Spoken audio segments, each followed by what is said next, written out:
બેઠો બેઠો બેઠો તો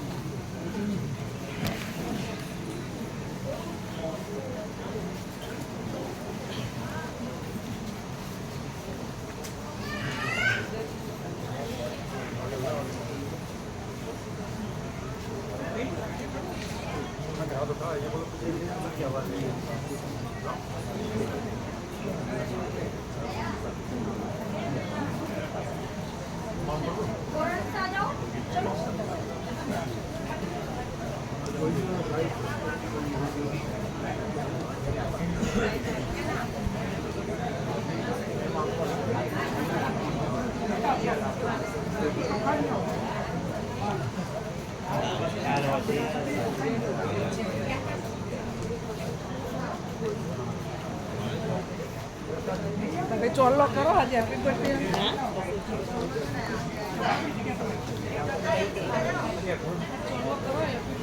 થઈ ગયો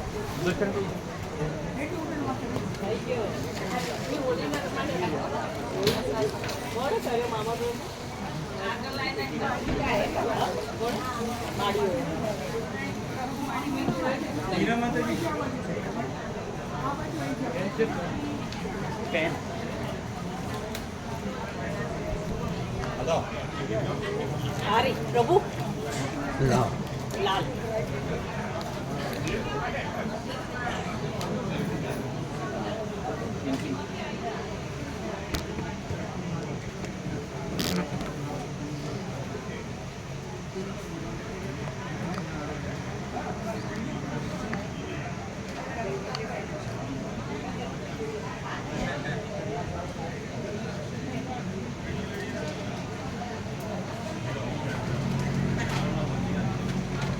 રાજી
ओम ओम ओम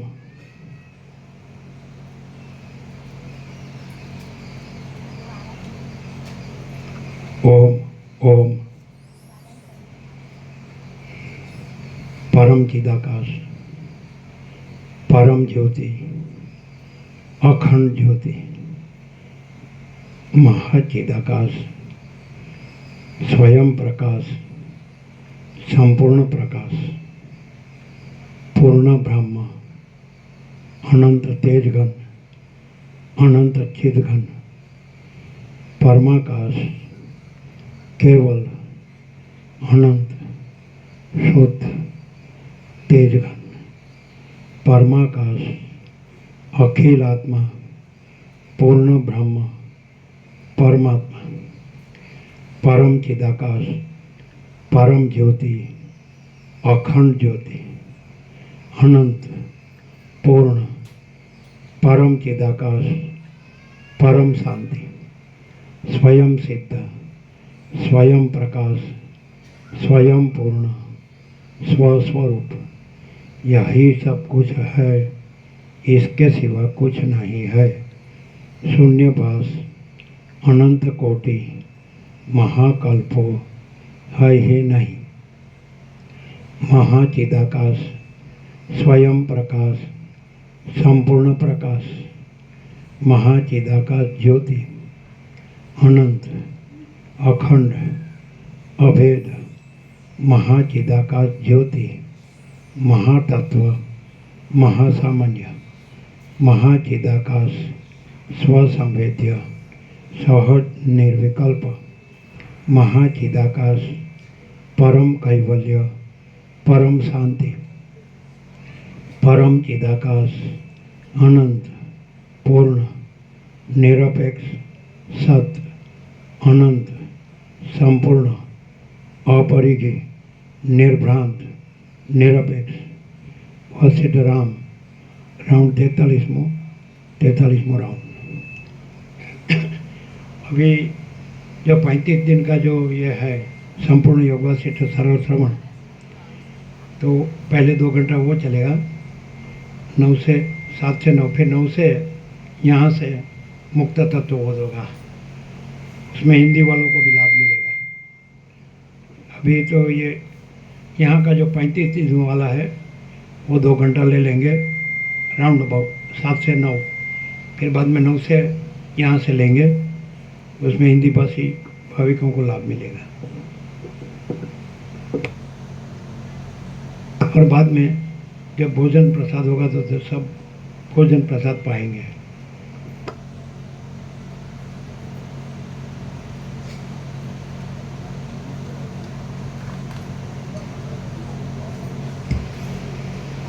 आद्य परब्रह्म सदगुरु देव की जय। ओम श्री परमात्मने नमः। સદગ્રંથોમાં શિરોમણી શ્રી યોગ વાસિષ્ઠ મહારામાયણ ઉત્પત્તિ પ્રકરણ પાના નંબર 203 સર્ગ 35મો યુદ્ધનું વર્ણન। આ 35મા સર્ગમાં સંગ્રામને સમુદ્રનું, પર્વતનું અને પ્રલયકાળનું રૂપ આપીને વર્ણન કરવામાં આવશે। વસિષ્ઠ બોલ્યા, પછી જેમાં ઘોડાઓ રૂપી તરંગો ઉછળવા લાગ્યા હતા એવો એ યુદ્ધરૂપી સમુદ્ર જાણે ઉન્મત્ત થયો હોય અને બહુ જ નાચતો હોય એવો દેખાવા લાગ્યો। એ સમુદ્રમાં ધોળા બાણોરૂપી નાના માછલા છત્રોરૂપી ફીણમાં વિશ્રામ લેતા હતા અને એમાં સર્વ ભાગોમાં ઘોડાઓના સૈન્યરૂપી પ્રબળ કલ્લોલ ઉછળી રહ્યા હતા। અનેક આયુધોરૂપી નદીએ ખેંચી આણેલા સૈન્યરૂપી વૃક્ષો ત્યાં ભ્રમણ કરતા હતા અને મદોન્મત્ત હાથીરૂપ મોટા પર્વતો અંદરના ભાગમાં ચલાયમાન થતા હતા। ચળકતા ચક્રોરૂપી ચકરીઓમાં યોદ્ધાઓના મસ્તકોરૂપી ખડ ઘુમરીઓ ખાતા હતા અને ધૂળરૂપી વાદળાઓ ખડગોની કાંતિરૂપી જળને પીતા હતા મકરવ્યૂહ રૂપી મગરના ઝપાટાથી પ્રબળ યોદ્ધાઓ રૂપી વાહનો ભાંગી જતા હતા અને પર્વતોની ઘન ગુફાઓમાં થતા ભારે ગડગડાટના મોટા પડઘા ઉઠી રહ્યા હતા. મરેલા માણસો રૂપી માછલાઓના ઉદરોમાંથી બાણોના ટુકડાઓ રૂપી નાના તરંગો શસ્ત્રોરૂપી મોટા તરંગોથી છેદાઈ જતા હતા. શસ્ત્રોરૂપી જળમાં રુધિરના કાળા કુંડાળા રૂપી નાની ચકરીઓ દેખાતી હતી અને યોદ્ધાઓ રૂપી તીમી અને તિમિંગીલો મોટી મગરની જાતો મોટા આડંબરથી ફરતા હતા. યોદ્ધાઓએ પહેરેલા લોઢાના કવચોરૂપી કાળા પાણી ત્રાસ આપતા હતા અને કબંધોના ભ્રમણરૂપી જળની રેખાઓમાં યોદ્ધાના આભરણરૂપી રત્નો જોવામાં આવતા હતા. બાણોની વૃષ્ટિરૂપી ટપકતા ઝાકળથી દિશાઓમાં અંધકાર વ્યાપી રહ્યો હતો અને ત્યાં સઘળા શબ્દોને ઢાંકી દેનારો પ્રબળ ઘોંઘાટ જામી રહ્યો હતો. ત્યાં આકાશમાં માથાઓના ટુકડાઓ રૂપી છાંટાઓ ઉડતા હતા અને ઉડી ઉડીને વળી પાછા પડતા હતા. ત્યાં ચક્રવ્યૂહો રૂપી ચકરીઓમાં યોદ્ધાઓ રૂપી કાષ્ઠો ઘૂમરી ફરતા હતા. ભયંકર શબ્દવાળા ધનુષોરૂપી પાણીના વેગથી ત્યાં યોદ્ધાઓના અંગોરૂપી સર્પોના શરીરો તૂટી જતા હતા અને ઉડી ઉડીને વળી યોદ્ધાઓ રૂપી મોટા કલ્લોલો જાણે નિશંક રીતે છેક પાતાળમાંથી ઉછળતા હોય એવા લાગતા હતા. પતાકાઓ તથા છત્રોરૂપી ફીણના પુંજો વેગથી ત્યાં વારંવાર જવા આવવા લાગ્યા હતા અને વહેતી લોહીરૂપી નદીના વેગથી રથોરૂપી વૃક્ષો અંદર ચાલ્યા જતા હતા. ત્યાં ઘણા રુધિરરૂપી જળના પરપોટાઓ હાથી જેવડા થઈ પડતા હતા અને સેનારૂપી પ્રવાહમાં ઘોડાઓ તથા હાથીઓરૂપી જળચરો ઉછળતા હતા. એ સંગ્રામ લોકોને ગંધર્વનગરની પેઠે આશ્ચર્ય ઉપજાવતો હતો. એ યોદ્ધાઓના પગના ધબાકાને લીધે ત્યાં પ્રલયકાળના જેવો ભૂકંપ થતો હતો અને તેથી એ સંગ્રામરૂપી પહાડ કંપી ઉઠતો હતો. એ પહાડમાં માથાઓરૂપી પક્ષીઓ ઉડતા હતા, હાથીઓની ઘટારૂપી શિખરો પડી જતા હતા અને ત્યાં ભીરુરૂપી મૃગો ત્રાસને લીધે ઘુરઘુર શબ્દ કરતા હતા. ત્યાં ઉડતા બાણોરૂપી તીડોથી યોદ્ધાઓરૂપી વૃક્ષો જર્જરિત થઈ જતા હતા. ઘોડાઓરૂપી શસ્ત્રો ઉછળ્યા કરતા હતા અને પથરાયેલા બાણોરૂપી વનની પૃથ્વી ભારથી નમી જતી હતી. માખીઓરૂપી ભમરાઓ ત્યાં ગુંજરાવ કરતી હતી અને તુરીઓરૂપી મોટી ગુફાઓમાંથી ભારે શબ્દો નીકળ્યા કરતા હતા. ત્યાં સૈન્યોરૂપી તથા ઉડતી ધૂળરૂપી વાદળા ઘણીવાર સુધી જોવામાં આવતા હતા અને ત્યાં યોદ્ધાઓરૂપી સિંહો આળોટતા હતા. યોદ્ધાઓરૂપી શિખરોમાંથી ત્યાં લોહીરૂપી જળના ધોધ પડ્યા કરતા હતા. મોટા મોટા રથોરૂપી વૃક્ષો પડી જતા હતા અને ત્યાં તલવારોરૂપી ગેંડાઓ તપી જતા હતા. ત્યાં લોકોના પગલારૂપી પુષ્પો ખીલી રહ્યા હતા. પતાકાઓ તથા છત્રોરૂપી વાદળાઓ લાગી રહ્યા હતા અને લોહીના પ્રવાહરૂપી નદીઓના પૂરમાં હાથીઓ ગર્જનાઓ કરીને પડતા હતા. જગતનો ગ્રાસ કરવામાં તત્પર થયેલા એ યુદ્ધરૂપી પ્રલયકાળમાં ધજાઓ, છત્રો, પતાકાઓ તથા રથોરૂપી નગરોની ભારે ઉથલ પાથલ થતી હતી. ત્યાં ઉડતા નિર્મળ શસ્ત્રોરૂપી ઘણા સૂર્ય ઉગ્યા હતા અને મરી જવાના ભયરૂપ પ્રબળ દુઃખને લીધે સર્વ લોકોના અંતઃકરણો તપી ગયા હતા. ત્યાં ધનુષ્યરૂપી પુષ્કરાવર્તક નામના મેઘોમાંથી નિરંતર બાણોરૂપી જળની ધારાઓ પડ્યા કરતી હતી અને શિલા ઉપર સજેલી ખડગોની ધારાઓરૂપી વીજળીઓ આકાશને ઘેરી વળી હતી. ત્યાં કપાઈ ગયેલા પ્રાણીઓના લોહીના પૂરરૂપ સમુદ્રમાં હાથીઓરૂપ મોટા પર્વતો ડૂબી જતા હતા અને આકાશમાં ફેલાયેલા રુધિરના કણોરૂપ તારાઓ ત્યાંથી પડીને પૃથ્વી ઉપર પડતા હતા. ચક્રોની પરંપરારૂપી વાદળાઓના ભ્રમણથી આકાશના સર્વે અવયવો પુરાઈ ગયા હતા અને સૈન્યોના ભાગોરૂપી ભુવનો અસ્ત્રોરૂપ કલ્પના અંતના અગ્નિથી બળી જતા હતા. શસ્ત્રોરૂપી વરસાદના ચમકારૂપી વીજળીથી પૃથ્વી અને પર્વતો ઢંકાઈ જતા હતા અને મોટા હાથીઓરૂપ પર્વતો પડવાથી લોકો છૂંદાઈ જતા હતા. બાણોની ધારાઓરૂપ ગાઢા વાદળાઓના સમૂહથી પૃથ્વી અને આકાશ જાણે એક થઈ ગયા હોય એવા લાગતા હતા અને મોટા સૈન્યોરૂપી સમુદ્રોના સામસામા પ્રબળ વેગ વધવાથી લોકોમાં નાસભાગ થઈ રહી હતી. પ્રબળ પવનોની ચક્કરીઓરૂપ જળના સર્પો જોવામાં આવતા હતા અને એકબીજાને કાપી નાખવામાં સજ્જ થયેલા શસ્ત્રોરૂપી ઉત્પાતો ઉઠ્યા હતા. પરસ્પરના વેગથી કપાઈ જવાને લીધે શબ્દો કરતા, પ્રદીપ્ત અને દશે દિશાઓમાં ભ્રમણ કરતા ત્રિશૂળ, તલવાર, ચક્ર, બાણ, સાંગ, ગદા, ભૂસુંડી અને પ્રાસ આદિ સેંકડો શસ્ત્રો દશે દિશાઓમાં ઘૂમાઘૂમ કરતા હતા તથા એકબીજા સાથે ભટકાઈને અને કપાઈને કડાકા કરતા હતા. ત્યાં એ અગ્નિ જેવા તીક્ષ્ણ શસ્ત્રો પ્રલયકાળના પવનથી ઉડતા વૃક્ષો આદિ પદાર્થો જેવા લાગતા હતા. શ્રી યોગ વાસિષ્ઠ મહારામાયણમાં ઉત્પત્તિ પ્રકરણનો લીલાના આખ્યાન સંબંધી યુદ્ધનું વર્ણન નામનો સર્ગ 35મો સમાપ્ત. સર્ગ 36મો દ્વંદ્વ યુદ્ધનું વર્ણન અને સહાયક રાજાઓ અને દેશોના નામ. આ 36મા સર્ગમાં દ્વંદ્વ યુદ્ધનું વર્ણન કરવામાં આવશે અને બંને રાજાઓની સેનાઓમાં સહાયતા દેવા સારું જે દેશના રાજાઓ આવ્યા હતા તે દેશના નામો આપવામાં આવશે. વસિષ્ઠ બોલ્યા, એ પ્રમાણે સંગ્રામ ચાલ્યો ત્યારે પૃથ્વી ઉપર પડેલા બાણોના સમૂહો પર્વતોના શિખરો જેવા ઊંચા થઈ ગયા અને હારી ગયેલા સર્વે બીકણ લોકો દશે દિશામાં નાસવા લાગ્યા. ત્યાં હાથીઓના શબોરૂપી પર્વતો ઉપર વાદળાઓની પંક્તિઓ બેસવા લાગી અને યક્ષો, રાક્ષસો તથા પિશાચો રુધિરના સમુદ્રમાં ક્રીડા કરવા લાગ્યા. ત્યારે ધર્મનિષ્ઠ, શીલવાન, સત્વશાળી, શુદ્ધ કુળના કમળરૂપ અને પાછી પાની ન કરનારા મોટા મોટા વીર પુરુષો મેઘની જેમ ગર્જનાઓ કરતા હતા અને એકબીજાને ગળી જવા તૈયાર થયા હોય તેમ તેઓ દ્વંદ્વ યુદ્ધ કરવા લાગ્યા. જેમ બે નદીઓના પૂર સામસામા મળે તેમ તે વીર લોકો ત્યાં સામસામા મળ્યા. જેમ પાંજરાની સાથે પાંજરું મળે અને વનવાળો પર્વત વનવાળા પર્વતની સાથે મળે તેમ ત્યાં હાથીઓનો સમૂહ બળપૂર્વક હાથીઓના સમૂહની સાથે ભેટ્યો. જેમ ઘોષ કરતા તરંગોના સમૂહની સાથે સામા તરંગોનો સમૂહ ભેટે તેમ હણેડાટી કરતા ઘોડાઓના સમૂહની સાથે સામા ઘોડાઓનો સમૂહ ભેટ્યો. જેમ પવનથી ડોલતો વાંસનો સમૂહ પવનથી ડોલી રહેલા સામા વાંસના સમૂહની સાથે ભેટે તેમ શસ્ત્રધારી પાયદળોનો સમૂહ સામા પાયદળોના સમૂહની સાથે ભેટ્યો. જેમ દૈવગતિથી ઉઠેલું અસુરોનું નગર બીજા તેવા નગરની સાથે ભેટીને ભીંસાય તેમ રથોનો સમૂહ સામા રથોના સમૂહની સાથે ભેટીને સંપૂર્ણ રીતે ભીંસાવા લાગ્યો. આકાશને પણ ઢાંકી નાખે એવી ધનુર્ધારી લોકોની સેના એવી રીતે યુદ્ધ કરવા લાગી હતી કે ફેંકવામાં આવતા અનેક બાણોની વૃષ્ટિથી આકાશમાં વાદળાઓના જેવી અપૂર્વ રચના થઈ જાય. પોતાના આયુધો કરતાં જુદા પ્રકારના આયુધોવાળાઓની સાથે લડવાનું આવ્યું ત્યારે કેટલાયક યોદ્ધાઓ મનમાં ભડકી ગયા અને એરણરૂપી પ્રલયકાળના અગ્નિમાંથી યુક્તિ કરીને નાસી જવા લાગ્યા.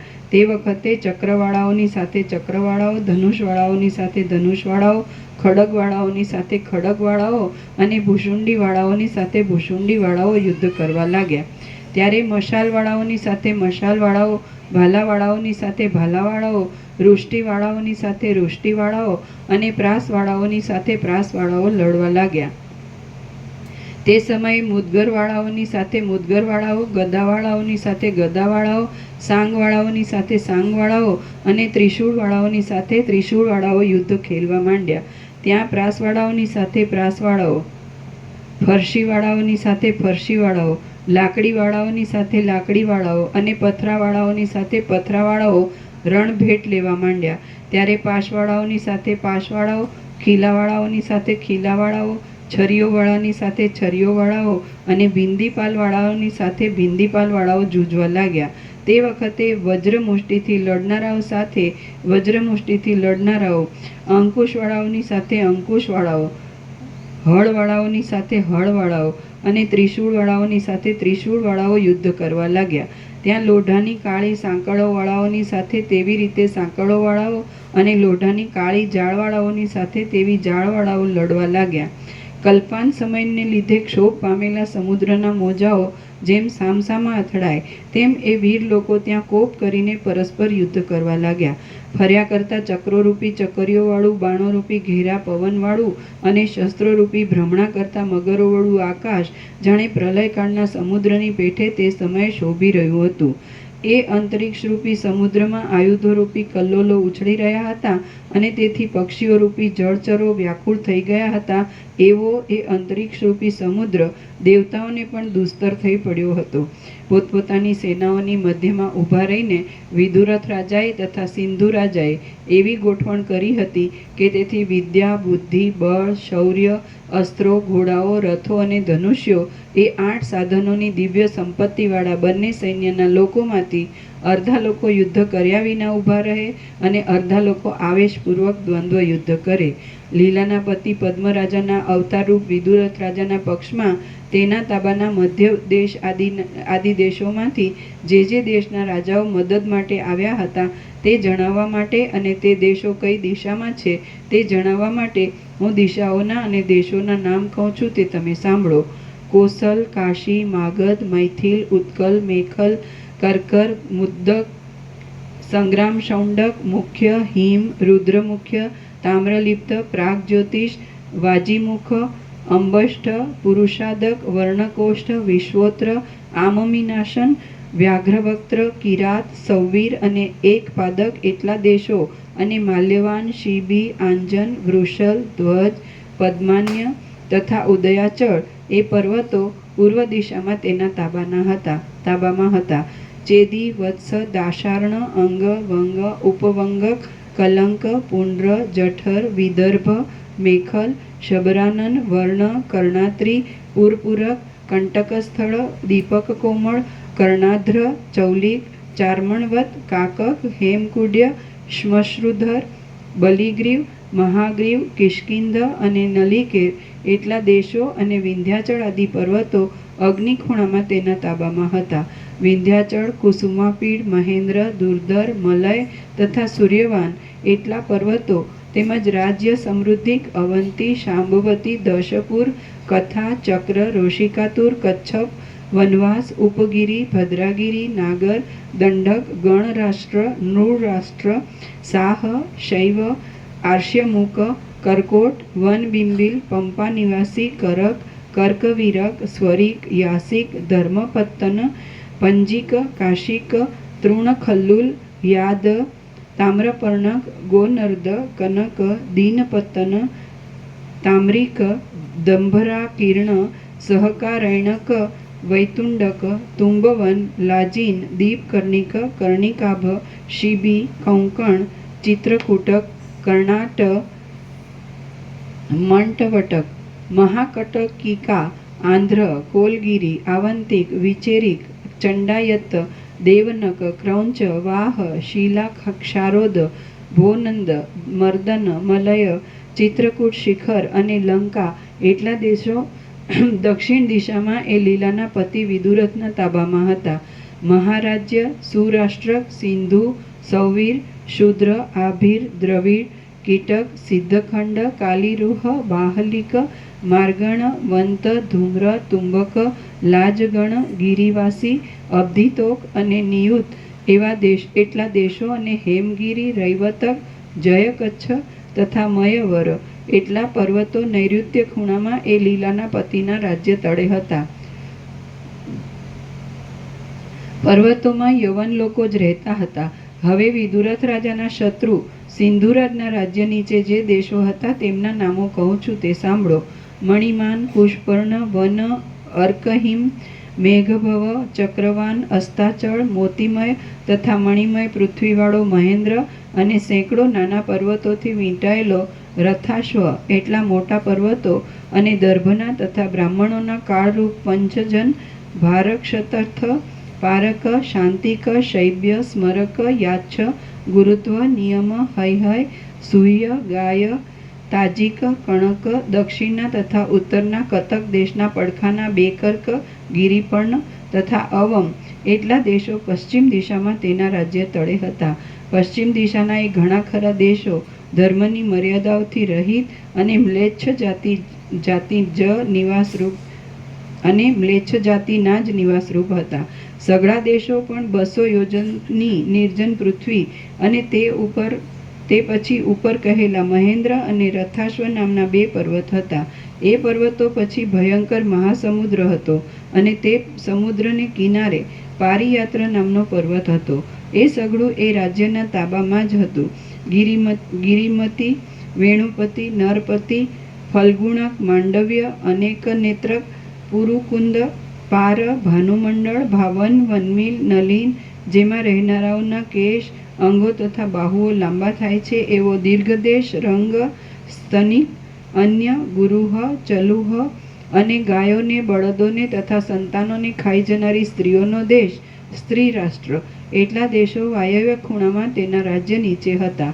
હિમાલય, ક્રૌંચ, મધુમાન, કૈલાસ, વસુમાન અને મેરુ એટલા પર્વતો અને મદ્ર, વારેવ, યૌધેય, માલવ, શૂરસેનક રાજ્ય, અર્જુના, તનય, ત્રિગર્ત, એકપાદ, શુદ્ર, મવલ, સ્વસ્તવાસી, અબળ, પ્રબળ, શાક, ક્ષેમધૂર્તિ, દશધાન, ગાવસન્ય, દંડ, હન્યસન, ધાનક, સરક, વાટધાન, અંતર્દ્વીપ, ગાંધાર, અવંતી, સુર, તક્ષશિલા, વિલવ, ગોધની, પુષ્કરાવર્તના પેટામાં આવેલો યશોવતી, નાભિમતી, તિક્ષા, કાલવર, કાહનગર, સુરભૂતિપુર, રતિકાદર્શ, અંતરાદર્શ, પિંગલ, પાંડવ્ય, યામુન, યાતુધાનક, માનવ, નાંગન, હેમતાલ અને સ્વસ્વમુખ એટલા દેશો ઉત્તર દિશામાં તેના રાજ્ય નીચે હતા. એ દેશો પછી ઉપર કહેલા હિમાલય, વસુમાન, ક્રૌંચ અને કૈલાસ એ 4 પર્વતો હતા. તે પછી જનવસ્તી વિનાની 8,000 યોજનની પૃથ્વી આદિ હતી. કાલુત, બ્રહ્મપુત્ર, કુણીદ, ખદીન, માલવ, રંધ્ર રાજ્ય, વન, રાષ્ટ્ર, કેડવસ્વ, સિંહપુત્ર, વામન, સાવાકચ્ય, અપલ, વહ, કમીર, દરદ, અભિસાસદ, જારવાક, પલોલ, કુલી, કૌતુક, કિરાત, યામુપાક અને દીન એટલા દેશો ઈશાન ખૂણામાં તેના રાજ્ય નીચે હતા. તે પછી એ દિશામાં સોનાની પૃથ્વી, તે પછી ઘણી શોભાવાળી દેવસ્થળના ઉપવનની પૃથ્વી, તે પછી વિશ્વાવસુનું ઉત્તમ મંદિર, તે પછી કૈલાસની પૃથ્વી અને તે પછી વિદ્યાધરોના તથા દેવતાઓના વિમાન જેવી પૃથ્વીવાળો મંજુવન નામનો પર્વત હતો. શ્રી યોગ વાસિષ્ઠ મહારામાયણમાં ઉત્પત્તિ પ્રકરણનો લીલાના આખ્યાન સંબંધી જનપદ વર્ણન નામનો સર્ગ 36મો સમાપ્ત. સર્ગ 37મો દ્વંદ્વ યુદ્ધમાં યોદ્ધાઓનો જય પરાજય. આ 37મા સર્ગમાં મધ્ય દેશના અંદરના દેશોના નામો અને દ્વંદ્વ યુદ્ધમાં તે દેશના રહેવાસી લોકોનો જય પરાજય કહેવામાં આવશે. વસિષ્ઠ બોલ્યા, એ રણસંગ્રામમાં માણસો તથા હાથીઓ તુરતા તુરત કપાઈ જવાથી દારૂણતા જામી રહી હતી અને યોદ્ધાઓ હું પહેલો એમ બોલીને સૈન્યો ઉપર તૂટી પડતા હતા. ત્યારે જેમ પતંગિયા અગ્નિમાં જોશભેર પડીને ભસ્મ થઈ જાય છે તેમ ઉપર કહેલા અને બીજા યોદ્ધાઓ પ્રયત્નપૂર્વક એ રણ અગ્નિમાં પડીને ખાખ થઈ જતા હતા. આ યુદ્ધમાં વિદુરથ રાજાના પક્ષમાં મધ્ય દેશની અંદરના બીજા પણ કેટલાક દેશોના રહેવાસીઓ હતા. તેમના નામો મેં તમને કહ્યા નથી, તો તે હું કહું છું તે તમે સાંભળો. તદ્દેહી, શૂરસેન, ગુડ, અશ્વથ, નાયક, ઉત્તમ જ્યોતિ, ભદ્ર, મદ, માધ્યમિક આદિ, સાલુ, કાકોદ્ય, માલાસ્ય, દૌર્ગ્નેય, પીપ્પલાયન, માંડવ્ય, પાંડુનગર, સૌગ્રીવાદ્ય, ગુરુગ્રહ, પારિયાત્ર, કુરાષ્ટ્ર, યામુન, ઉદુંબર, રાજ્યાક્ષ, ઉજ્જીહાન, કાલકોટિક, માથુર, પાંચાલ, ધર્મારણ્ય, ઉત્તર દક્ષિણ, પાંચાલક, કુરુક્ષેત્ર અને સારસ્વત ઇત્યાદિ દેશોના ઘણા લોકો વિદુરથ રાજાના સૈન્યમાં હતા. ત્યાં કુંતી દેશના અને 5 નદ દેશના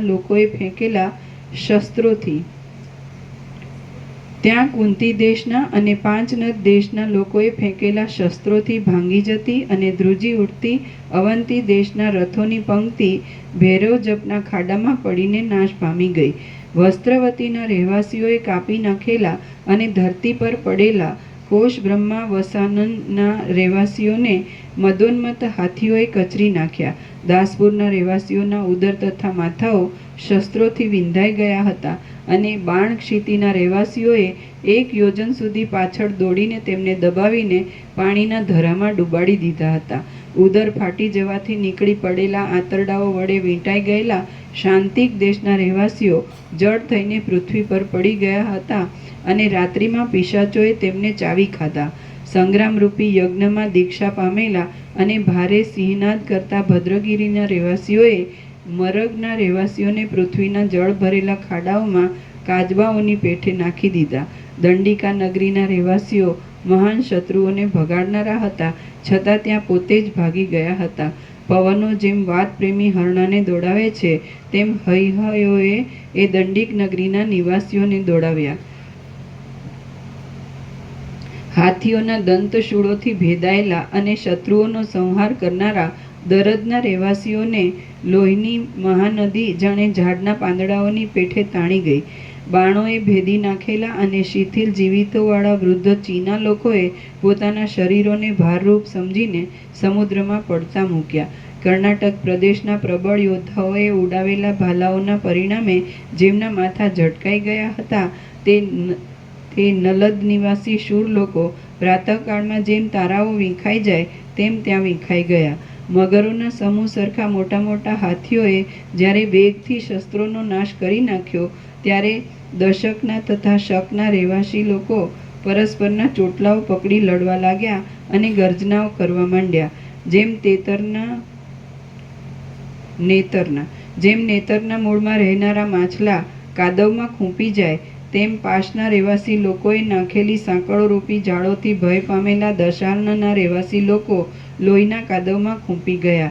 રણમાં તંગણ દેશના રહેવાસીઓના ઊંચા ખડગોએ તથા સેંકડો ખીલાઓએ ગુજરાતના રહેવાસીઓનો નાશ કર્યો અને તેમની સ્ત્રીઓના કેશનું મુંડન કર્યું. શસ્ત્રો ઊંચા કરીને ઊભા રહેલા લોકોના સૈન્યમાંથી બહાર નીકળેલા અને વીર લોકોના શસ્ત્રોની કાંતિઓરૂપ વીજળીઓથી મેઘ જેવા લાગતા તે નિગડ દેશના રહેવાસીઓએ જાણે વનો ઉપર ધારા કરતા મેઘોની જેમ ગુહ દેશના રહેવાસીઓ ઉપર બાણ ધારા કરી. જેમ બળદોનું ટોળું લીલા ખડો ઉપર પડે, તેમ શત્રુઓ ભૂષુંડીઓના મંડળના પ્રકાશથી કાળા થયેલા સૂર્યના ઉત્પાતરૂપ સમજીને અત્યંત ત્રાસ પામેલા આભીર દેશના રહેવાસીઓ ઉપર તૂટી પડ્યા. સુંદર સુવર્ણની પેઠે શોભતી તામ્ર નામના યવનોની લડતી સેનાને ગૌડ દેશના યોદ્ધાઓએ નખો મારીને અને કેશો ખેંચીને જ તોડી નાખી. ભાસક દેશના રહેવાસીઓએ તંગણ દેશના રહેવાસીઓને યુદ્ધમાં પર્વતોને પણ તોડી નાખનાર તથા શબ્દ કરતા અસંખ્ય ચક્રો મૂકીને કાપી નાખ્યા અને તેમના ટુકડાઓને કંક પક્ષીઓના તથા ગરંજ પક્ષીઓના ટોળાઓમાં વેરી દીધા. ગૌડ લોકો લાકડીઓ ઉછાળી રહ્યા હતા અને તેથી ત્યાં ગુડગુડ શબ્દ થઈ રહ્યો હતો. એ સાંભળીને ગાયોની પેઠે રાંક થયેલા ગાંધાર દેશના રહેવાસીઓ પણ દ્રવિડના રહેવાસીઓની પેઠે ભાગી ગયા. પર્વતોમાંથી નીચે ઉતરતા, આકાશમાં ચાલતા, સમુદ્રની પેઠે શોભતા અને કાળા કપડાં પહેરવાવાળા શક લોકોના સમૂહે ધવલ વસ્ત્રવાળા પારસીઓને રાત્રિના અંધકારની ભ્રાંતિ ઉત્પન્ન કરી. એ ઈરાની લોકો રૂપી હિમાલયના શિખરો ઉપર શાક તાતારી લોકોના આયુધો પડતા હતા, ત્યારે મંદરાચલના ધમાકાથી જેના ઉજળા દૂધ ઉછળી રહ્યા હતા, એવા ક્ષીર સમુદ્રમાં તે જાણે મંદરાચલના વનો હોય તેમ શોભી રહ્યા હતા. ધરતી પર ઊભેલા લોકો શસ્ત્રોના જે સમૂહને આકાશમાં ઉછળતા મેઘ જેવા દેખતા હતા, તે શસ્ત્રોના સમૂહને સ્વર્ગમાં ઊભેલા લોકો સમુદ્રમાં ઉછળતા મોટા તરંગ જેવા દેખતા હતા. એ સમયમાં આકાશરૂપી વન ધોળા છત્રોથી જાણે હજારો ચંદ્રવાળું થયું હોય, બાણોના સમૂહથી જાણે તીડોથી વ્યાપ્ત થયું હોય અને સાંગોથી જાણે અવકાશ વગરનું થયું હોય એવું જોવામાં આવતું હતું. કેકઈ દેશના અને કંકણ દેશના લોકોએ યુદ્ધના સમયમાં મદિરાપાન કર્યું હતું અને તેમણે ભારે કોલાહલ કરતા શત્રુઓના માથાઓને ઉડાવીને કંક પક્ષીઓને ખવડાવી દીધા હતા. અંગ દેશના યોદ્ધાઓએ કિકિયારીથી જ કિરાત દેશની સેનાઓ રૂપી કુમારિકાઓના મનોરથનો ભૂકો કાઢી નાખ્યો હતો અને ભૈરવોની પેઠે ગર્જના કરી હતી. કાશ દેશના લોકો અદૃશ્ય રીતે માયાથી પક્ષીઓ બન્યા અને ઉગ્ર પવનો જેમ ધૂળને ઉડાડી દે છે, તેમ તેમણે પાંખોથી તદ્દેહક દેશના રહેવાસીઓને ઉડાડી દીધા. જેમણે શત્રુઓને અત્યંત તોડી નાખ્યા હતા, એવા નામર્દ દેશના રહેવાસીઓએ ઘેલા થઈ જઈને રણમાં પોતાના શસ્ત્રોને તથા વસ્ત્રોને ફગાવી દીધા હતા અને તેઓ બીજા લોકો હાંસી કરે એવી રીતે નાચવા લાગ્યા હતા, હસવા લાગ્યા હતા, તેમજ ગાવા લાગ્યા હતા. જ્યાં રણકતી ઘૂઘરમાળવાળી સાંગોની વૃષ્ટિ થવા માંડી, ત્યાં સાલ્વ દેશના યોદ્ધાઓએ તેને બાણોરૂપી પવનથી તરત ઉડાડી દીધી અને તેના ઝીણા ઝીણા ટુકડાઓ કરી નાખ્યા. ભાલાઓને ફેરવતા કુંતી દેશના યોદ્ધાઓએ જેમને કાપી કચરીને શબરૂપ કર્યા હતા તે શૈબ્ય દેશના યોદ્ધાઓ સ્વર્ગમાં જવાના સમયે વિદ્યાધરો જેવા જણાતા હતા. ધરતીને પગ તળે ચાંપી રાખનારી તે ધીરતાવાળી અહિન દેશની સેનાએ માત્ર ચાલવાનો ડોળ દેખાડીને જ પાંડુનગરના લોકોને લૂંટી લીધા. જેમ હાથીઓ વૃક્ષોને ભાંગી નાખે તેમ 5 દેશના મત્ત યોદ્ધાઓએ ભાલાઓથી, હાથીઓના દાંતોથી અને વૃક્ષોથી પ્રબળ યુદ્ધ કરનારા તદ્દેહક દેશના લોકોને ભાંગી નાખ્યા. નીપ દેશના યોદ્ધાઓએ ચક્રોથી તથા કરવતોથી ઘોડાઓ સહિત કાપી નાખેલા અને તેથી ધરતી પર પડેલા બ્રહ્મવત્સનક દેશના યોદ્ધાઓ ધરતી પર પડેલા પ્રફુલ્લિત વૃક્ષોની પેઠે શોભવા લાગ્યા. જઠર દેશના યોદ્ધાઓએ કુહાડાઓથી શ્વેતકાક દેશના મુખ્યરૂપ સૈન્યને કાપી નાખ્યું અને પડખામાં ઊભેલા ભદ્ર દેશના રાજાએ બાણોરૂપ અગ્નિથી જઠર દેશના યોદ્ધાઓને બાળી નાખ્યા. બંધનના સ્તંભો નહીં છતાં પણ કાષ્ઠયોદ્ધ દેશના સૈન્યમાં બંધાઈ ગયેલા માતંગત દેશના યોદ્ધાઓરૂપ બુઢા હાથીઓ જેમ અગ્નિમાં કાષ્ઠો લય પામી જાય તેમ યુદ્ધમાં લય પામી ગયા. ત્રિગર્ત દેશના યોદ્ધાઓએ પકડેલા મિત્રગર્ત દેશના યોદ્ધાઓ શરીરના ઉપલા ભાગથી ખડની પેઠે આમ તેમ વળી ગયા અને જાણે પાતાળના છેડામાં ભાગી જવા માંગતા હોય તેમ તેઓ ઊંધે માથે ઢળી પડ્યા. જેમ મંદ શક્તિવાળા બુઢા હાથીઓ કાદવમાં ખૂંચી જાય તેમ મંદ શક્તિવાળા વનેલ દેશના યોદ્ધાઓ મંદ મંદ પવનથી હાલતા સમુદ્રની જેમ શોભી રહેલા તે માગધ સૈન્યમાં ખૂંચી ગયા. જેમ તડકાઓ માર્ગમાં વિખાઈ ગયેલા પુષ્પોના સુકુમારપણાને હરી લે તેમ ચેદી દેશના યોદ્ધાઓએ રણભૂમિમાં ઊભેલા તંગણ દેશના યોદ્ધાઓની ચેતનાને હરી લીધી.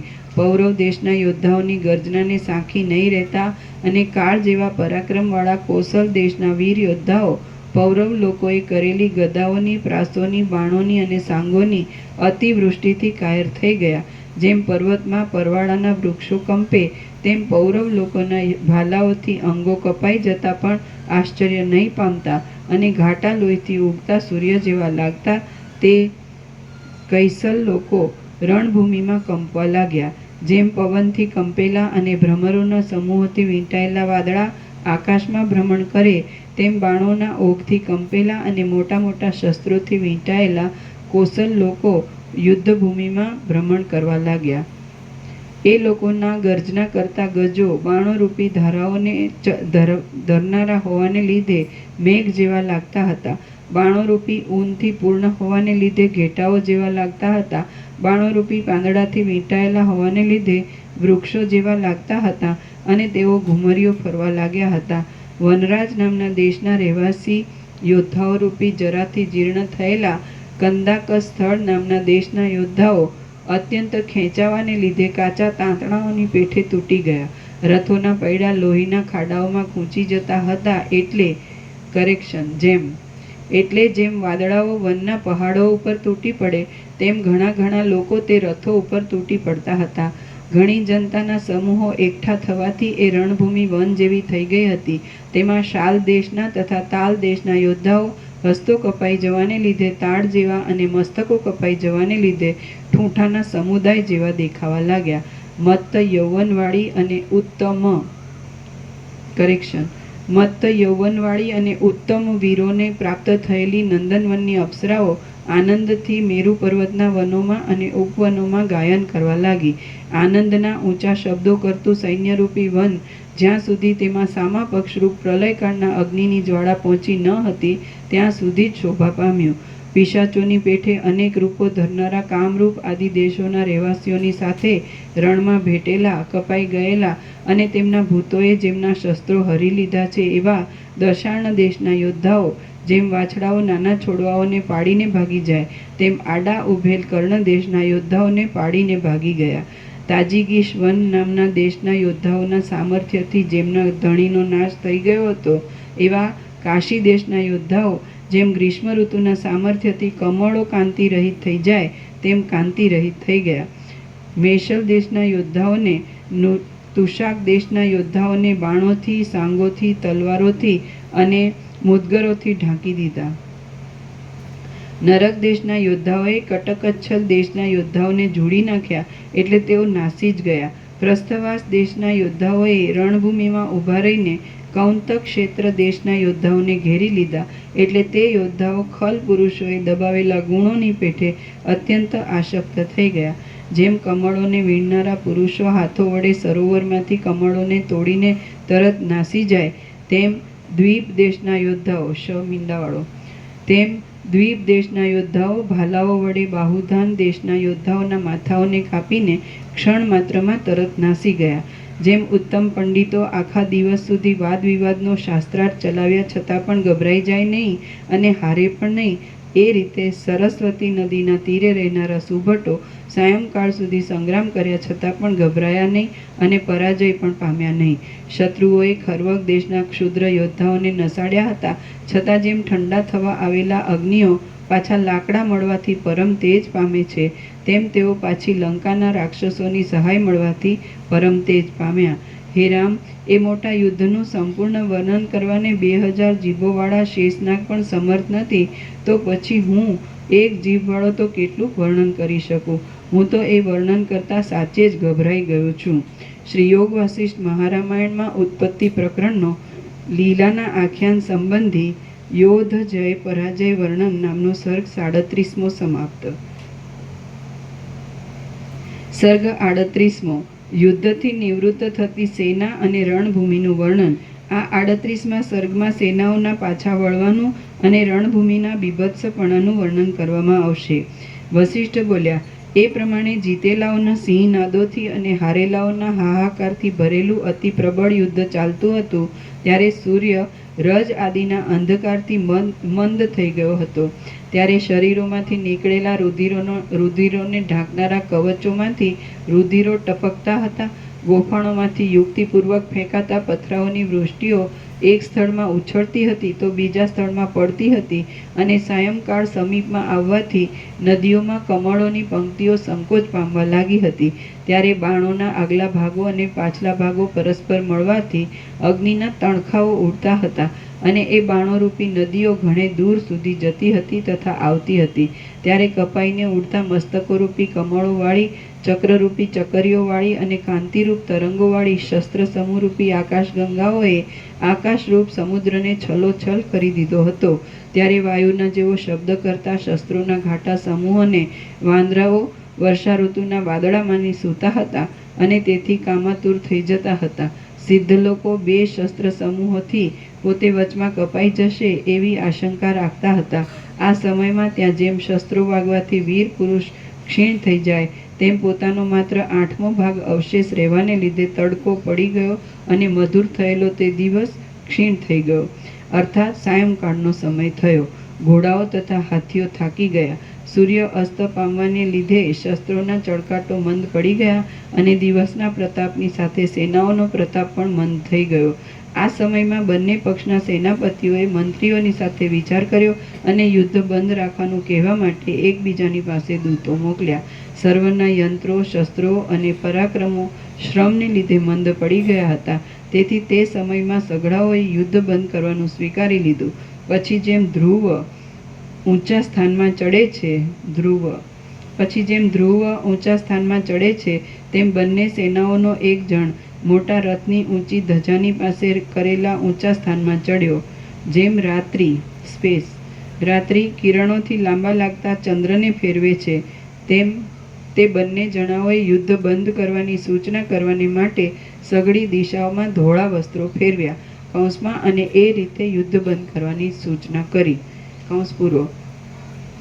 જેમ પ્રલયના અગ્નિથી જગત બળી જાય છે ત્યારે પુષ્કરાવર્તક નામના મેઘો ગાજવા લાગે છે, તેમ તે સમયે પડછંદાઓથી દિશાઓને વ્યાપ્ત કરનારા દુંદુભીઓ ગાજવા લાગ્યા. જેમ તળાવમાંથી નદીઓ ચાલે છે, તેમ નીચે પડેલા બાણ આદિ શસ્ત્રોની કાંતિઓનો પ્રવાહ દેવલોકોથી ખાલી થયેલા આકાશમાં અટક્યા વિના ચાલવા લાગ્યો. જેમ ભૂકંપ થઈ રહ્યા પછી વનોનું કંપવું હલકું પડી જાય છે અને જેમ વર્ષા ઋતુ પૂરી થતાં સમુદ્રનું ઉછળવું ધીમું પડી જાય છે, તેમ ત્યાં યોદ્ધાઓના હસ્તરૂપી વૃક્ષોનું ચલન ધીરે ધીરે ધીમું પડી ગયું હતું. જેમ પ્રલય સમુદ્રમાંથી જળનો સમૂહ પ્રલયને અંતે ચારે દિશાઓમાં નીકળી જવા લાગે છે, તેમ ત્યાં બંને સૈન્યો રણભૂમિમાંથી નીકળી જવા લાગ્યા. મંદરાચળ નીકળી જવાથી જેમ ક્ષીરસાગર શાંતિ પામ્યો હતો, તેમ ઘૂમાઘૂમ કરતા અટકેલા બંને સૈન્યો ધીરે ધીરે શાંતિ પામવા લાગ્યા. રણભૂમિ ક્રમે ક્રમે થોડી વારમાં ખાલી થઈ ગઈ. તેથી તે પૂતનાના પેટ જેવી ભયંકર અને અગસ્ત્યે ખાલી કરેલા સમુદ્ર જેવી શૂન્ય થઈ ગઈ. એ રણભૂમિમાં શબોના ગંજના ગંજ પડ્યા હતા અને ઘણી ઘણી લોહીની નદીઓ વહી જતી હતી. જેમ વનમાં તમરાઓ ચીચિયારી કરે છે તેમ ત્યાં મરેલાઓના સંબંધીઓ ચીચિયારી કરતા હતા. લોહીની ચાલતી નદીઓમાં તરંગોની ઘૂઘવાટી જામી રહી હતી અને અધમુએલા માણસો વ્યગ્ર થયેલા જીવતા માણસોને ચીસો પાડીને બોલાવતા હતા. મુએલાઓના અને અધમુએલાઓના શરીરોમાંથી લોહીના ધોધ નીકળ્યા કરતા હતા. ત્યાં જીવતા માણસોની પીઠ ઉપર પડેલા શબો પીઠના ચાલવાથી હાલતા હતા અને પોતાના સજીવનપણાની ભ્રાંતિ ઉપજાવતા હતા. મોટા મોટા હાથીઓના શબોના ગંજા ઉપર વાદળાઓ મેઘની ભ્રાંતિથી બેસતા હતા. વિખરાયેલા રથોના સમૂહો પડેલા હોવાને લીધે ત્યાં વાયુથી કંપેલા વૃક્ષોવાળા વનના જેવો દેખાવ થઈ રહ્યો હતો. ચાલતી લોહીની નદીઓના વેગથી ત્યાં હાથીઓ અને ઘોડાઓ તણાતા જણાતા હતા. બાણોના સાંગોના રૂષ્ટિઓના મૂસળોના ગદાઓના પ્રાસોના અને તલવારોના સમૂહથી ત્યાં કેટલીક સંકળાશ થઈ રહી હતી. પૃથ્વીના ભાગો પલાણોથી, અંગરખાઓથી, કમરપટ્ટાઓથી અને બખ્તરોથી વ્યાપ્ત થઈ રહ્યા હતા અને શબોના શરીરો ધજાઓના વસ્ત્રોથી તથા ચામરરૂપ વસ્ત્રોથી ઢંકાઈ રહ્યા હતા. ઊંચી થયેલી ફણો જેવા અને ઉઘાડા મોઢાવાળા માથાઓરૂપી કુંજમાં બેસીને પવન સુસવાટા કરતો હતો. ત્યાં શબોરૂપી પરાળના ઢગલામાં પિશાચો સૂતેલા જોવામાં આવતા હતા. મુકુટોના, હારોના અને બાજુબંધોના પ્રકાશથી ત્યાં હજારો ઇન્દ્રધનુષોના જેવો દેખાવ થઈ રહ્યો હતો. કૂતરાઓ અને શિયાળિયાઓ ત્યાં પોતાના આગલા પગો વડે આંતરડાઓની લાંબી અને ઘાટી દોરીઓને ખેંચતા હતા. ઉઘડી ગયેલા દાંતવાળા કંઠપ્રાણ થયેલા માણસો સાઈના ક્યારાઓમાં પડ્યા કરાંજતા હતા અને જીવતા માણસોરૂપી દેડકાઓ રુધિરના કાદવમાં ડૂબી રહ્યા હતા. ત્યાં નીકળી પડેલી હજારો આંખો પાઘડીમાં કરેલા રંગના બુટ્ટાઓ જેવી લાગતી હતી અને ભય ઉપજાવનારી લોહીની સેંકડો નદીઓમાં હાથો તથા સાથળો રૂપી લાકડાઓ તણાઈ જતા હતા. શોકથી ચીસો પાડતા કુટુંબીઓ મુએલા તથા અધમુએલા માણસોને વીંટાઈને બેઠા હતા. ત્યાં બાણ, આયુધ, રથ અને અશ્વો તથા હાથીઓના પલાણોથી જમીનનો ખાલી ભાગ પુરાઈ ગયો હતો.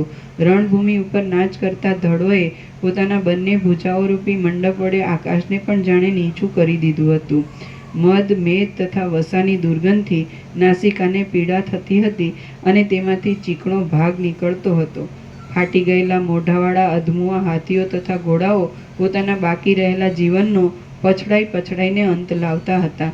લોહીની ચાલતી નદીઓના તરંગોરૂપી દાંડીઓ વાગવાથી ત્યાં દુંદુભીઓ શબ્દ કરતા હતા. ત્યાં લોહીની સેંકડો નદીઓમાં મરેલા હાથીઓ અને ઘોડાઓરૂપી મગરો તણાઈ જતા હતા અને મરી જતા માણસો પોતાના મોઢામાં આવતા લોહીના પ્રવાહને ફૂટકારીને દૂર બહાર કાઢી નાખતા હતા. થોડો થોડો જેમાં જીવ રહ્યો હતો એ, જેમના મોઢા તથા આંખો બાણોથી ભરાઈ ગયા હતા, તેઓ વેદનાથી ચીચિયારીઓ કરતા હતા. બરોળના અને ચરબીના ગંધવાળા પવનના સ્પર્શને લીધે વહી રહેલું લોહી ઘાટું થવા લાગ્યું હતું. સૂંઢોને ઊંચી કરીને પડેલા મોટા મોટા અધમુઆ હાથીઓ સૂંઢોથી શબો દબાવી દેતા હતા અને સવાર વિનાના હાથીઓ તથા ઘોડાઓ કૂદીને ઊંચા ધડોને નીચે પાડી દેતા હતા. રોતા અને ચીસો પાડતા બંધુઓના હાથોમાંથી શબો પડી જતા હતા અને તેથી ત્યાં લોહીનો ઓગ ઉછળતો હતો. મરી ગયેલા સ્વામીઓનું આલિંગન કરવા જતી કુલાંગનાઓ આસપાસ પડેલા શસ્ત્રોથી વિંધાઈને ત્યાં જ મરી જતી હતી. સેનાવાળાઓએ પોતપોતાના ઉતારાઓમાં જઈને ત્યાંથી પોતપોતાના બંધુઓના શબોને ઉપાડી લાવવા માટે ઘણા ઝડપી ખેપિયાઓને મોકલ્યા હતા અને તેઓ શબોને ઉપાડીને આ શબો કહેલા માણસોના છે કે નહીં એમ પરીક્ષા કરતા હતા. શબોને લેવા આવેલા યોદ્ધાઓના અનુચરો ઉતાવળને લીધે બીજા અધમુએલા માણસોને પણ હાથ વડે ઉપાડીને ફેંકતા હતા. લોહીના પ્રવાહોરૂપ સેંકડો નદીઓમાં કેશરૂપી શેવાળ, મોઢાઓરૂપી કમળો અને ચક્રરૂપી ચક્કરીઓ જોવામાં આવતા હતા. વયા જતા લોહીના મોટા નદોમાં ઊંચા મોજાઓ ઉછળતા હતા. અધમુઆ થયેલા માણસો પોતાના અંગોમાં ખૂંચી ગયેલા આયુધોને કાઢી નાખવામાં વ્યગ્ર થયા હતા. યોદ્ધાઓનું મરણ પરદેશમાં થવાથી અત્યંત રુદન કરતા તેમના સંબંધીઓ રણભૂમિમાં જ તેમના આભરણોના, વસ્ત્રોના, ઘોડાઓના તથા હાથીઓના દાન કરી દેતા હતા મરવા પડેલા લોકો પુત્રોના, મિત્રોના, માતાઓના અને ઈષ્ટદેવોના નામોનું સ્મરણ કરવા લાગ્યા હતા. મર્મ સ્થળો કપાઈ ગયાની વેદનાનું વર્ણન હાય હાય અને ઓય ઓય એવા શબ્દોથી જ કરવામાં આવતું હતું. દેવગતિને લીધે નિર્બળ લોકોના હાથથી માર ખાઈને મરવા પડેલા લોકો પોતાના પ્રારબ્ધોને ધિક્કાર દેતા હતા. હાથીઓની સાથે લડાઈ કરવામાં અસમર્થ અને હાથીઓની આગળ નિસત્વ થઈ ગયેલા લોકો હાથીઓની સાથે લડાઈ કરવામાં અસમર્થ અને હાથીઓની આગળ નિસત્વ થઈ ગયેલા લોકો જીવવા માટે દેવોની માનતાઓ કરતા હતા. બીકણ લોકો મરવા પડેલા માણસોને પગ નીચે કચરી નાખતા હતા અને એમ તેમનું અપમાન કરીને પણ નાસી જવામાં તત્પર થયા હતા. તેઓ નિશંક થઈને લોહીની ચકરીઓવાળા ભયંકર સ્થાનોમાં જવામાં પણ અચકાતા ન હતા. લોકોને બાણો વાગવાથી મર્મ સ્થળોને પણ છેદી નાખનારી પીડા થતી હતી અને તેઓ તેમાં પોતાના જન્માંતરોના પાપોનું અનુમાન કરતા હતા. ભાગતા કબંધોને પકડીને પિશાચો મોઢેથી તેમનું લોહી પીવા લાગ્યા હતા. લોહીની નદીઓમાં તણાતા ધજા, છત્રો અને ઉત્તમ ચામરો કમળો જેવા લાગતા હતા. લોહીના નદોમાં સંધ્યાના રંગના પ્રતિબિંબ પડવાથી જાણે સર્વ દિશામાં રાતા કમળો ઉગડી રહ્યા હોય એમ જણાતું હતું. રથોરૂપી પર્વતોવાળો અને પૈડારૂપી ચક્રીવાળો લોહીનો એ સમુદ્ર જાણે 7 સમુદ્રોથી જુદો 8મો સમુદ્ર હોય એવો લાગતો હતો. એ સમુદ્રમાં પતાકાઓ રૂપી ફીણના સમૂહો હતા અને સુંદર ચામરોરૂપી પરપોટાઓ હતા. ઊંધા પડેલા રથો જાણે પૃથ્વીમાં ઊંધા વળી ગયેલા નગરો હોય એવા લાગતા હતા. વળી તેઓ મોટા વનમાં ઉત્પાતી પવનથી પડી ગયેલા વૃક્ષો હોય એવા જણાતા હતા. સેનાઓએ છોડી દીધેલું એ સ્થળ પ્રલયકાળના અગ્નિથી બળી ગયેલા બ્રહ્માંડ જેવું, અગસ્ત્ય મુનિએ પી જઈને ખાલી કરેલા સમુદ્ર જેવું અને અતિવૃષ્ટિથી માર્યા ગયેલા દેશના જેવું લાગતું હતું. ત્યાં ભાથાઓના, ભાલાઓના અને ભૂષુંડીઓના મંડળો વ્યાપી રહ્યા હતા. શબોના ઢગલા જાણે મદોન્મત્ત હાથીઓની જેમ ઊંચા થઈ રહ્યા હતા. તોમરો અને મુદગરો ત્યાં સર્પો જેવા લાગતા હતા. ધરતીમાં ખૂંચેલા ભાલાઓ જાણે પર્વતો ઉપર ઉગેલા તાડો હોય તેવા જણાતા હતા. વળી તે ખૂંચેલા ભાલાઓ જાણે વહેતી લોહીની નદીને કિનારે ઉગેલા ઊંચા વૃક્ષો હોય એવા લાગતા હતા. હાથીઓના અંગોમાં પેસી ગયેલા શસ્ત્રોરૂપી વૃક્ષો પોતાના કિરણોરૂપ પુષ્પોથી ભરપૂર થયા હતા.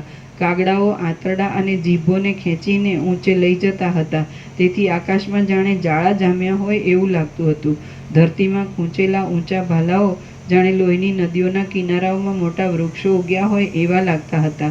લોહીના સમૂહરૂપી સરોવરોમાં ઊંચી રહેલી પતાકાઓ જાણે કમલિનીઓ ઉગી રહી હોય એવી જણાતી હતી. લોહીના કાદવમાં ખૂંચી ગયેલા લોકો બહાર નીકળવા માટે પોતાના સ્નેહીઓને બોલાવતા હતા. બીકણ લોકો હાથીઓના શબોના સમૂહમાંથી જરા પણ બહાર નીકળીને સૈન્યોને પાછા વળવાનો લાગ જોતા હતા. શસ્ત્રોથી કપાઈ ગયેલા ડાળોવાળા વૃક્ષો હાથ વગરના શબોની શંકા ઉપજાવતા હતા. લોહીની નદીઓમાં વયા જતા પલાણો અને હાથીઓના ગંડ સ્થળો વહાણોના સમૂહો હોય એમ જણાતા હતા. લોહીના પ્રવાહોમાં તણાતા જતા ધોળા વસ્ત્રો ફીણના પિંડાઓ જેવા લાગતા હતા. રણભૂમિમાં ફરીને ખાતરી કરવા માટે રાજાઓએ મોકલેલા ઉતાવળા સેવક લોકો શબોને જુદા જુદા તારવવા લાગ્યા હતા. ધડરૂપી નવા દાનવો ચારે બાજુ ઝડપથી દોડતા હતા. શબોને શોધવા સારું આવેલા કેટલાયક સૈનિક લોકો ઊંચા અને મોટા છિદ્રોવાળા ચક્રોથી ચીરાઈને નાસી જતા હતા. અધમુવેલા પ્રાણીઓ ભાંભા તથા ફૂં ફૂં કરતા હતા અને લોહીના પ્રવાહનો શબ્દ પણ ભારે જામી રહ્યો હતો. શિલાઓના મોખરાઓમાંથી લોહીની ધારાને પીવા લાગેલા પક્ષીઓ પાંખો ફફડાવીને રજ ઉડાડતા હતા. તાડ જેવા ઊંચા વૈતાલો તાળીઓ પાડીને તાંડવ મચાવી રહ્યા હતા. ઊંધા વળેલા રથોના કાષ્ટોમાં કેટલાયક સુભટોના શરીરો અર્ધો દબાઈ ગયા હતા. પ્રાણવાળા શરીરોમાંથી લોહી નીકળી રહ્યું હતું અને તેની ગતિથી ઘણું ભયંકરપણું વ્યાપી રહ્યું હતું. જેમના મોઢામાં લોહીનો કાદવ ભરાયો હતો અને જેઓ કંઈક જીવતા હતા તે યોદ્ધા ઉપર બીજા લોકોની દયા ખેંચાતી હતી. કંઈક જીવતા માણસો ડોકીઓ ઊંચી કરીને કૂતરાઓને તથા કાગડાઓને જોતા હતા. એક ભક્ષ્યને ખાવામાં ઉત્સુક થયેલા માંસભક્ષી પ્રાણીઓ પરસ્પર લડવાનો કોલાહલ મચાવી રહ્યા હતા અને કેટલાયક ભક્ષક પ્રાણીઓ એક ભક્ષ્ય માટે પરસ્પર લડીને મરી જતા હતા.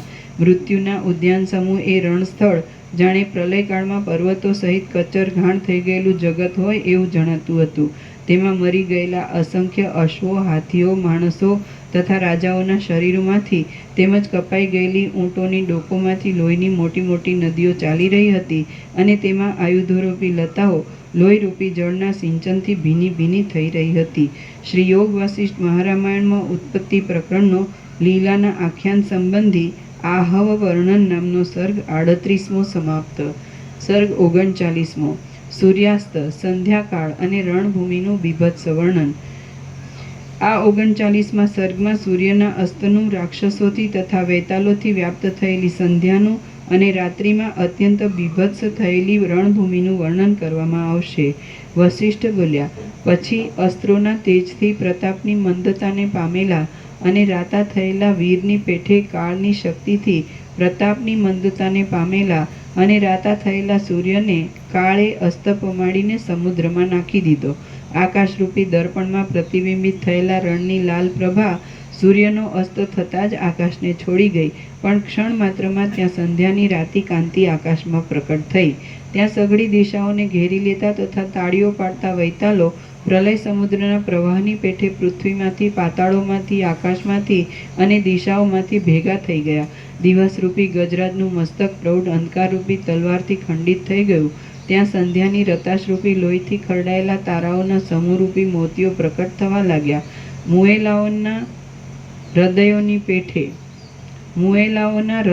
પેઠે સત્વ કૌંસમાં પ્રાણ અને હંસ આદિ પક્ષીઓ, મુએલાઓના હૃદયોની પેઠે સત્વથી રહિત થયેલા અને તમ, મોહ તથા અંધકારથી ઘેરાયેલા સરોવરોમાં ભ્રમરોના ગુંજરાવાળા કમળો સંકોચ પામી ગયા.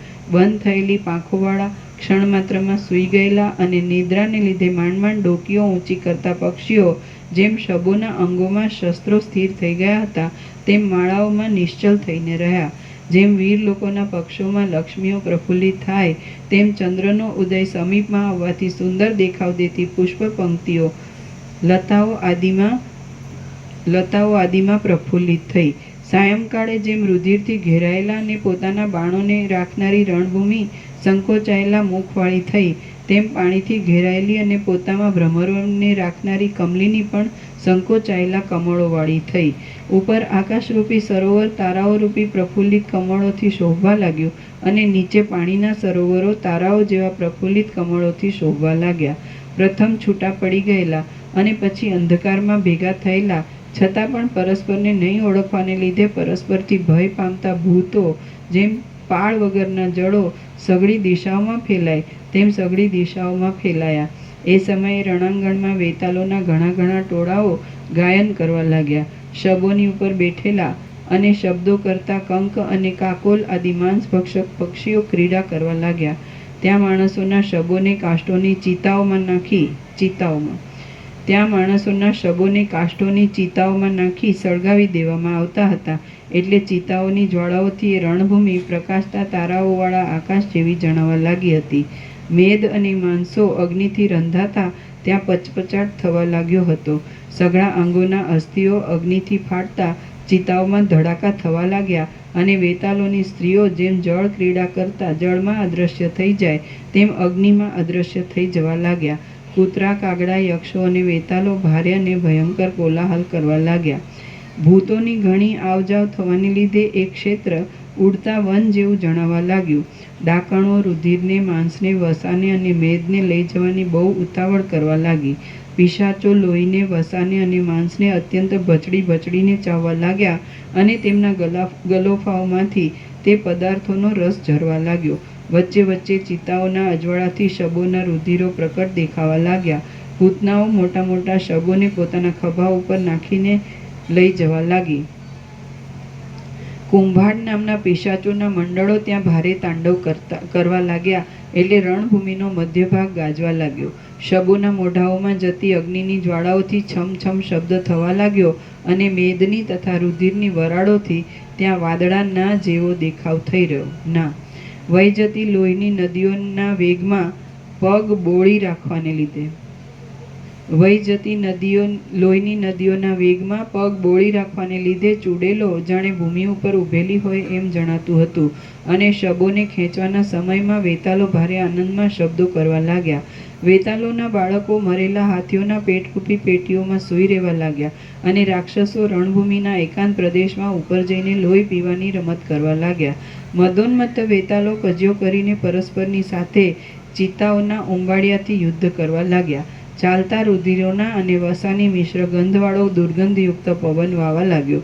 ચૂડેલોની પેટીઓ માંસાદીના ઘણા ભારને લીધે ચરડ થવા લાગી અને અડધા પાકેલા શબોનો સ્વાદ લેવામાં ઉત્સાહવાળા યક્ષો પરસ્પર કજિયો કરવા લાગ્યા.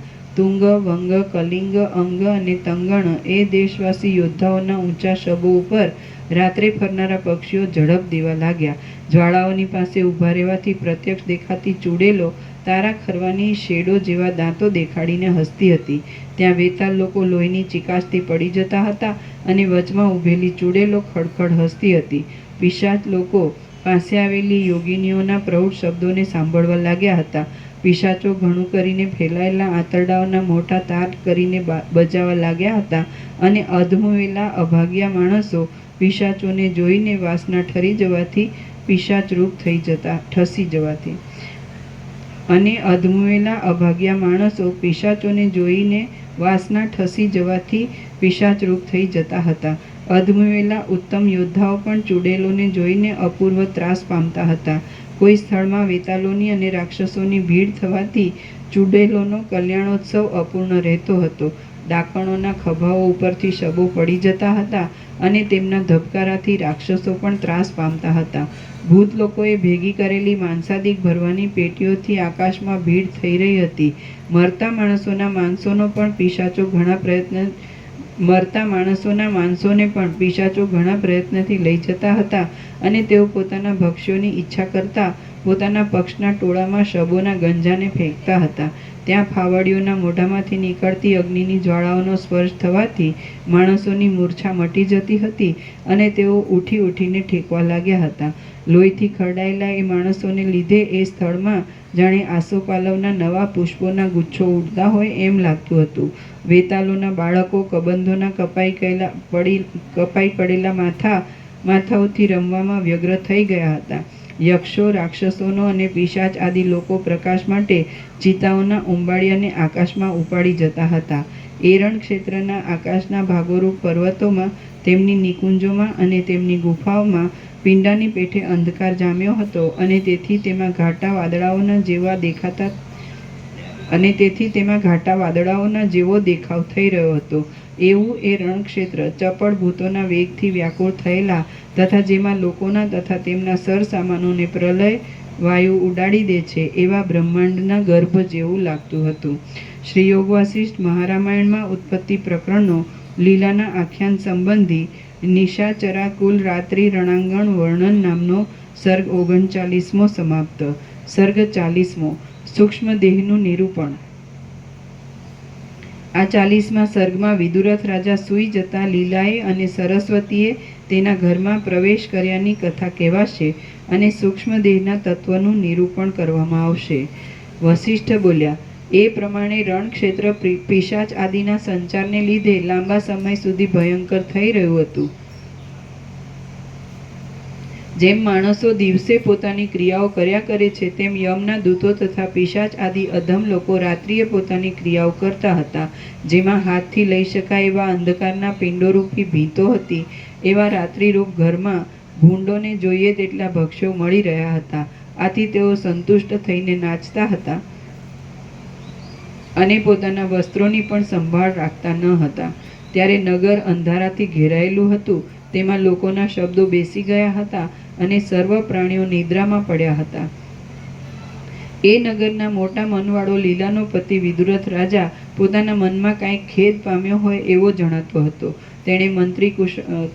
તેણે મંત્રકુશળ મંત્રીઓની સાથે તુરત પ્રાતઃકાળના કૃત્યનો વિચાર કરી લીધો અને તે ચંદ્રના ગર્ભ જેવા તથા શીતળ સ્થાનવાળા પોતાના સુંદર ઘરમાં આવ્યો. ત્યાં તે લાંબા ચંદ્રના જેવા આકારવાળા અને હિમની પેઠે શીતળતાવાળા શયનમાં સૂતો. પછી તે આંખો મીચી ગયો અને થોડી વારમાં ઊંઘી ગયો. તેવામાં લીલા અને સરસ્વતી એ બંને લલનાઓએ આકાશને છોડી દીધું, અને જેમ વાયુની રેખાઓ કમળની કળીમાં પેસી જાય તેમ તેઓ સૂક્ષ્મ છિદ્રોમાંથી તે વિદુરથ રાજાના ઘરની અંદર પેસી ગઈ. રામ બોલ્યા, હે ભાષણ કરનારાઓમાં ઉત્તમ, હે પ્રભુ, એમનું 4 હાથનું સ્થૂળ શરીર તાંતણા જેવા ઝીણા છિદ્રમાંથી કેમ કરીને તુરત પેસી શક્યું? વસિષ્ઠ બોલ્યા, હે નિષ્પાપ, જેને હું આધિભૌતિક દેહ છું એવી ભ્રાંતિ હોય તે ઝીણા છિદ્રોમાંથી જઈ શકે નહીં. મને આણે રોકી રાખ્યો છે અને હું અહીં સમાઈ શકું નહીં. એ રીતે જેને લાંબા કાળથી અનુભવ થતો આવ્યો હોય છે તે જ સૂક્ષ્મ છિદ્રોમાંથી નહીં જઈ શકવાનો અનુભવ કરે છે. પણ જેણે હું સ્થૂળ દેહરૂપ નથી અને તેથી સર્વ સ્થળમાં જઈ શકું છું એવો લાંબા કાળથી અનુભવ કર્યો હોય છે તે ચૈતન્યની તેવી શક્તિવાળો હોય છે. તેથી પાછળથી તે સ્થૂળ દેહને રોકાઈ રહેવા આદિ ક્રિયાઓનો સંબંધ કેમ થાય? પણ જેણે હું સ્થૂળ દેહરૂપ નથી અને તેથી સર્વ સ્થળમાં જઈ શકું છું એવો લાંબા કાળથી અનુભવ કર્યો હોય છે તે ચૈતન્યની તેવી શક્તિવાળો હોય છે.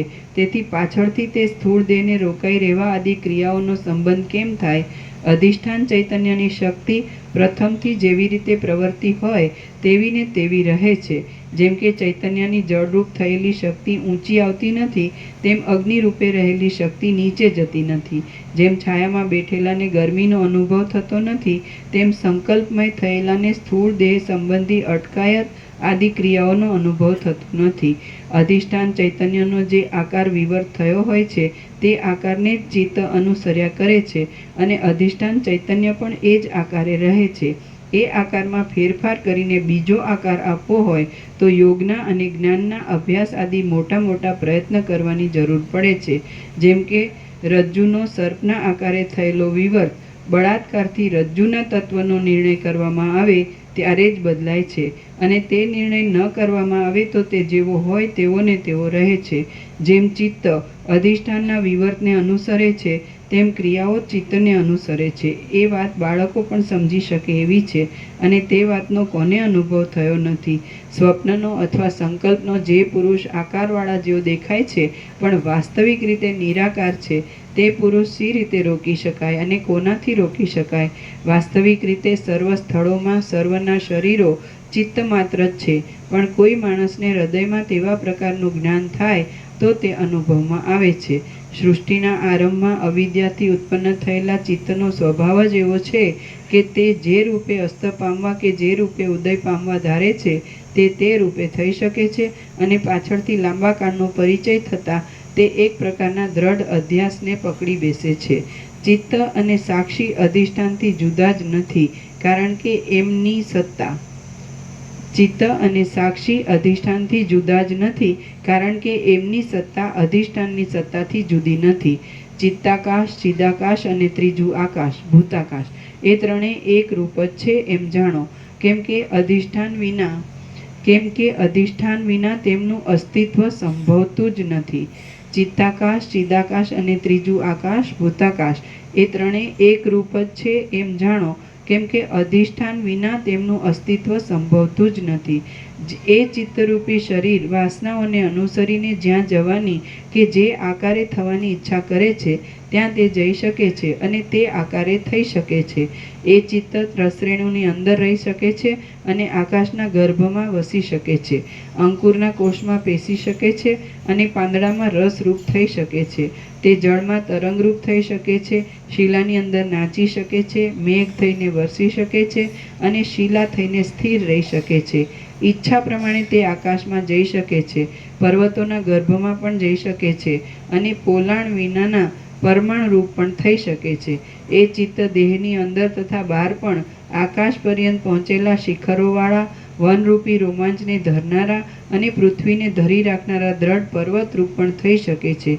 એ ચિત્ત જ આકાશરૂપ થાય છે, અને જેમ સમુદ્ર પોતાનામાં પોતાથી અભિન્ન એવી ચકરીઓની રચનાઓને ધારણ કરે છે તેમ તે પોતાનામાં પોતાનાથી જ અભિન્ન એવા કરોડો બ્રહ્માંડોને ધારણ કરે છે. સૃષ્ટિના આરંભમાં વાસનાઓ અનુસાર જાગૃત થયેલું એ ચિત્ત આકાશરૂપ થાય છે. આકાશરૂપ થઈને તે અનુક્રમે બ્રહ્માંડરૂપ થાય છે, અને બ્રહ્માંડરૂપ થઈને તે પૂર્વ કર્મોને અનુસરતી પ્રવૃત્તિઓ પણ કરે છે. જેમ ઝાંઝવાનું પાણી મિથ્યા છતાં પણ ચિત્તથી ઉદય પામે છે, અને જે પ્રમાણે સ્વપ્નમાં આ માણસ વાંજણીનો દીકરો છે એવો ચિત્તથી મિથ્યા ભ્રમ ઉદય પામે છે, તે પ્રમાણે આ સઘળું મિથ્યા બ્રહ્માંડ પણ ચિત્તથી ઉદય પામ્યું છે. રામ બોલ્યા, ચિત્ત જ જગતરૂપ છે કે નથી? જો ચિત્ત જ જગતરૂપ હોય તો પ્રત્યેક પ્રાણીના ચિત્ત ભિન્ન ભિન્ન છે, માટે ચિત્ત દીઠ જગત પણ ભિન્ન ભિન્ન હોવા જોઈએ. હવે જો જગત ચિત્તથી ભિન્ન હોય તો ચિત્તનો નાશ થયા પછી પણ જગત રહેવું જોઈએ. વશિષ્ઠ બોલ્યા, હે રામ, પ્રત્યેક પ્રાણીનું ચિત્ત જગતને ઉત્પન્ન કરવાની શક્તિવાળું છે, અને જેટલા ચિત્તો છે તેટલી જ જગતરૂપી ભ્રાંતિઓ છે. વશિષ્ઠ બોલ્યા, હે રામ, પ્રત્યેક પ્રાણીનું ચિત્ત કલ્પના માત્ર જગતને ઉત્પન્ન કરવાની શક્તિવાળું છે, અને જેટલા ચિત્તો છે તેટલી જ જગતરૂપી ભ્રાંતિઓ છે. જગતના અનંત સમૂહો કોઈને નિમેષ માત્રથી ઉદય પામે છે અને નિમેષ માત્રથી અસ્ત પામે છે, તો કોઈને એક એક કલ્પે ઉદય પામે છે અને એક એક કલ્પે અસ્ત પામે છે. એ વિશે હું ક્રમ કહું છું તે તમે સાંભળો. હે સૂક્ષ્મ બુદ્ધિવાળા, મરણ આદિરૂપ મૂર્છા પ્રત્યેક પ્રાણીના અનુભવમાં આવે છે. તેને તમો પ્રત્યેક મહાપ્રલયરૂપ રાત્રિ સમજો, અને એ મહાપ્રલયની રાત્રિ પૂરી થયા પછી સર્વે પ્રાણીઓ જુદી જુદી સૃષ્ટિઓ પેદા કરે છે, અને તેઓ સંભ્રમથી પ્રતીત થતા પર્વતના નૃત્યની પેઠે સ્વાભાવિક રીતે પોતાની 3 મિથ્યા અવસ્થાઓને દેખે છે. પરમાત્માના સમષ્ટિરૂપ મનરૂપ હિરણ્યગર્ભ જેમ મહાપ્રલયરૂપ રાત્રિના અંતમાં આ જગતને સર્જે છે, તેમ પ્રત્યેક પ્રાણી પણ પોતાનામાં મરણના અંતમાં જુદા જુદા જગતને સર્જે છે. રામ બોલ્યા, જેમ મરણ પામ્યા પછી પ્રાણીઓએ કરેલો સર્ગ પૂર્વજન્મની વાસનાથી થતો માનવામાં આવે છે, તેમ હિરણ્યગર્ભે કરેલો લાંબા કાળ સુધી રહેનારો સર્ગ પણ તેના પૂર્વજન્મની વાસનાથી થતો માનવો જોઈએ. અને જો એમ હોય તો હિરણ્યગર્ભ સત્ય સંકલ્પ હોવાને લીધે તેની પૂર્વ વાસના પણ સત્ય હોય, અને તેણે કરેલા પ્રપંચને પણ સાચો માનવો જોઈએ. વશિષ્ઠ બોલ્યા, હે રામ, મહાપ્રલયમાં બ્રહ્મા, વિષ્ણુ અને શિવ આદિ સર્વે અધિકારીઓ વિધેય મુક્તપણું પામે છે, એટલે આ કલ્પના બ્રહ્મા આદિને પૂર્વજન્મની વાસનાઓ રહેવાનો સંભવ જ ક્યાં છે? કૌંસમાં પૂર્વકાળનો કોઈ જીવ ઉપાસનાના બળને લીધે આ કાળનો બ્રહ્મા થાય છે, માટે તેની પૂર્વજન્મની વાસનાઓ શી રીતે સત્ય સંભવે? કૌંસ પૂરો. આપણે વ્યષ્ટિ જીવો છીએ, અને આપણે પણ જ્ઞાન પ્રાપ્ત થવાથી મુક્તિ પામીએ છીએ, તો પછી પૂર્વકલ્પના બ્રહ્મા આદિ અધિકારીઓ તો વિધેય મુક્ત થયા વિના કેમ જ રહે? પૂર્વકલ્પમાં જે બીજા જીવો હતા તેમનો મોક્ષ નહીં મળવાથી તેમની મિથ્યા વાસના આ સર્ગોમાં કારણરૂપ થાય છે. જેમ હિરણ્યગર્ભની સૃષ્ટિ પ્રધાનમાંથી મહત્તત્વ અને મહત્તત્વમાંથી અહંકાર ઇત્યાદિ ક્રમે ઉત્પન્ન થાય છે, તેમ જીવોની પ્રત્યેક સૃષ્ટિ પણ એ જ અનુક્રમે થાય છે. મરણરૂપ મૂર્છાના અંતે જીવની બહાર અસ્પષ્ટ પણ અંદર સ્પષ્ટ જેવી જે સ્થિતિ હોય છે તે પ્રધાન કહેવાય છે, અને તેમાં વ્યોમ, પ્રકૃતિ, અવ્યક્ત અને જડાજડ એ નામો પણ કહેવાય છે. એ પ્રધાન જ સૃષ્ટિના આદિરૂપ છે અને પ્રલયના અંતરૂપ છે. એ પ્રધાન જ્યારે સ્પષ્ટ થવાને તત્પર થાય છે ત્યારે મહત્તત્વ કહેવાય છે, અને સ્પષ્ટ થાય છે ત્યારે તે અહંકાર કહેવાય છે. એ અહંકારમાંથી તન્માત્રાઓ, દિશાઓ, કાળ, ક્રિયાઓ અને પંચભૂત ઇત્યાદિ ઉદય પામે છે. સ્પષ્ટ થયેલા અહંકારની જે સૂક્ષ્મ અવસ્થા છે તે 5 ઇન્દ્રિયો કહેવાય છે, અને તે જ આતિવાહિક લિંગ દેહ કહેવાય છે. તે દેહ સ્વપ્નમાં અને જાગ્રતમાં સ્પષ્ટ જણાય છે. તે આતિવાહિક દેહ લાંબા કાળની પ્રતીતિને લીધે કલ્પના વડે બાળકની પેઠે પુષ્ટ થાય છે, અને સ્થૂળ દેહપણાની પ્રતીતિ આપે છે. તે દેશના અને તે કાળના જે પદાર્થો વિશે કરીને સ્થૂળ દેહ ઉપર આધાર રાખે છે, તે દેશના અને તે કાળના જે પદાર્થો વિશે કરીને સ્થૂળ દેહ ઉપર આધાર રાખે છે, તેઓ પણ સ્થૂળ દેહની રીતે જ પ્રતીત થાય છે.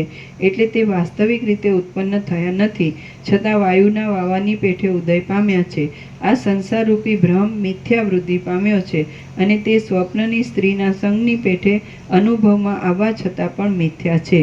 જીવ જ્યાં મરણ પામે છે ત્યાં જ તે તુરત જ જાણે સ્થૂળપણાથી રહેતો હોય તેમ આ વિસ્તારવાળા પ્રપંચને જુએ છે. જીવ ચિદાકાશ રૂપ છે. નવા પ્રતીત થયેલા દેહાદિકને લીધે તે જન્મેલા જેવો થાય છે અને સ્વચ્છ રૂપમાં રહેતો હોવા છતાં પણ આ હું છું તથા આ જગત છે એવા ભ્રમને અનુભવે છે.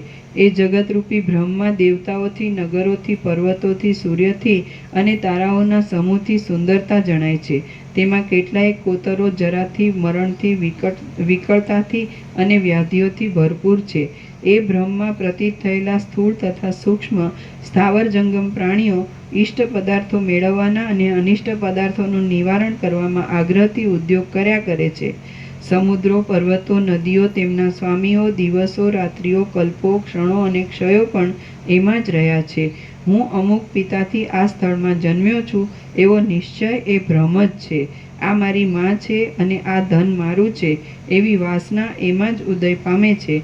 મેં આ પુણ્ય કર્યું અને આ પાપ કર્યું એવી કલ્પના પણ એમાં જ છે. હું પ્રથમ બાળક હતો અને હમણાં જ યુવાન થયો છું એવી રીતે એ ભ્રમ હૃદયમાં સ્ફુરે છે. આ પ્રમાણે આ સંસારરૂપી ઝાડી પ્રાણી દીઠ જુદી જુદી રીતે ઉદય પામી છે. તે ઝાડીમાં તારાઓ રૂપી પુષ્પો છે અને વાદળાઓ રૂપી ચંચળ પાંદડા છે.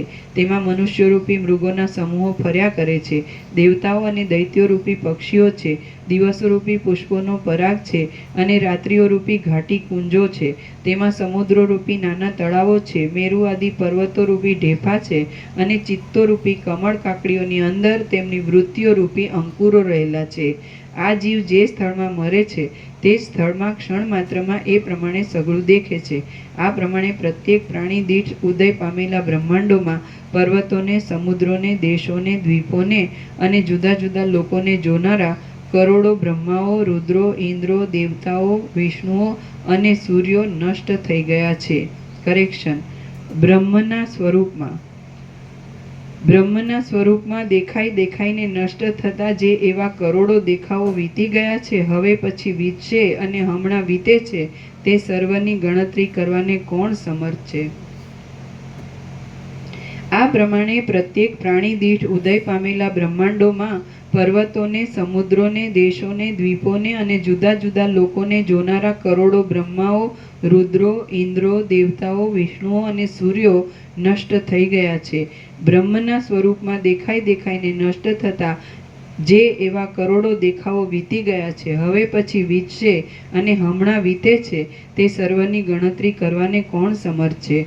આ રીતે ભીંતની પેઠે દેખાતું આ વિશ્વ એક સ્થૂળ સંકલ્પ વિના બીજું કાંઈ જ નથી. જેમ જેમ એની અંદર વિચાર કરીએ છીએ તેમ તેમ એ વિશ્વ ઉડતું જ જાય છે. તે વિશે હવે તમે પોતાના અનુભવથી વિચારી જુઓ. વિચાર કરતા જગતને ઉત્પન્ન કરનારું જે ચિત્ત છે તે સાક્ષીથી જુદું પડતું નથી અને જે સાક્ષી છે તે પરબ્રહ્મથી જુદો પડતો નથી. જેમ પાણીમાં ચક્રી વાસ્તવિક રીતે સાચી નથી, પણ જે પાણી છે તે જ ચક્રી ભાસે છે.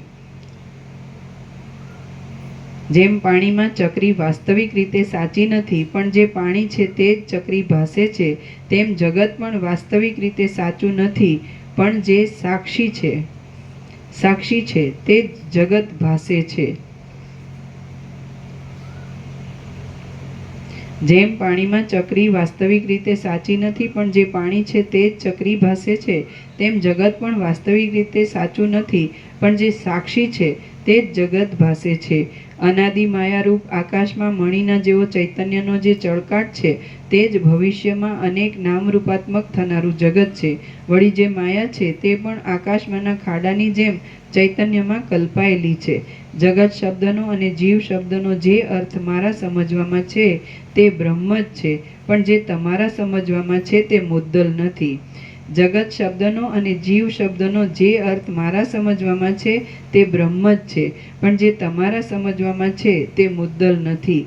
આમ છે, તેથી તે લીલા અને સરસ્વતી સર્વમાં વ્યાપક હતા. પરમાત્માની પેઠે તેઓ સ્વચ્છ હતા અને તેમના શરીર સંકલ્પમય હતા. તેથી તેમની ગતિ કોઈ પણ સ્થળમાં અટકે એમ ન હતું. સર્વદા ચિદાકાશની અંદર જે સ્થળમાં તેઓ પોતાનો ઉદય કરવાનું ધારે ત્યાં ધાર્યા પ્રમાણે તેઓ ઉદય કરી શકે એમ હતું. તેથી વિદુરથ રાજાના ઘરમાં તેઓ સૂક્ષ્મ છિદ્રોમાંથી પ્રવેશ કરી શક્યા. ચિદાકાશ સર્વ પ્રદેશમાં છે અને તેમાં આતિવાહિક કહેવાતો ચિદાકાશ સર્વ પ્રદેશોમાં છે અને તેમાં આતિવાહિક કહેવાતો સૂક્ષ્મ દેહ જ્ઞાનના પ્રભાવથી ધાર્યા પ્રમાણે વિચરી શકે છે તથા પાછો વળી શકે છે.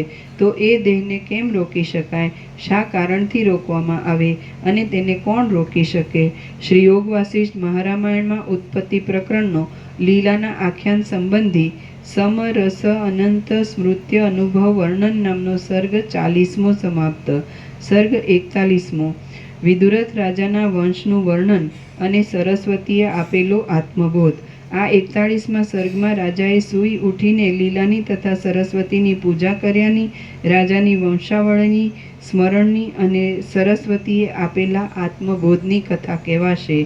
વસિષ્ઠ બોલ્યા, હે રામ, એ બે દેવીઓએ તે રાજાના ઘરમાં પ્રવેશ કર્યો એટલે તે રાજાનું ઘર જાણે બે ચંદ્રના ઉદયથી સંયુક્ત થયું હોય તેમ તે સુંદર શ્વેત પ્રકાશવાળું થયું.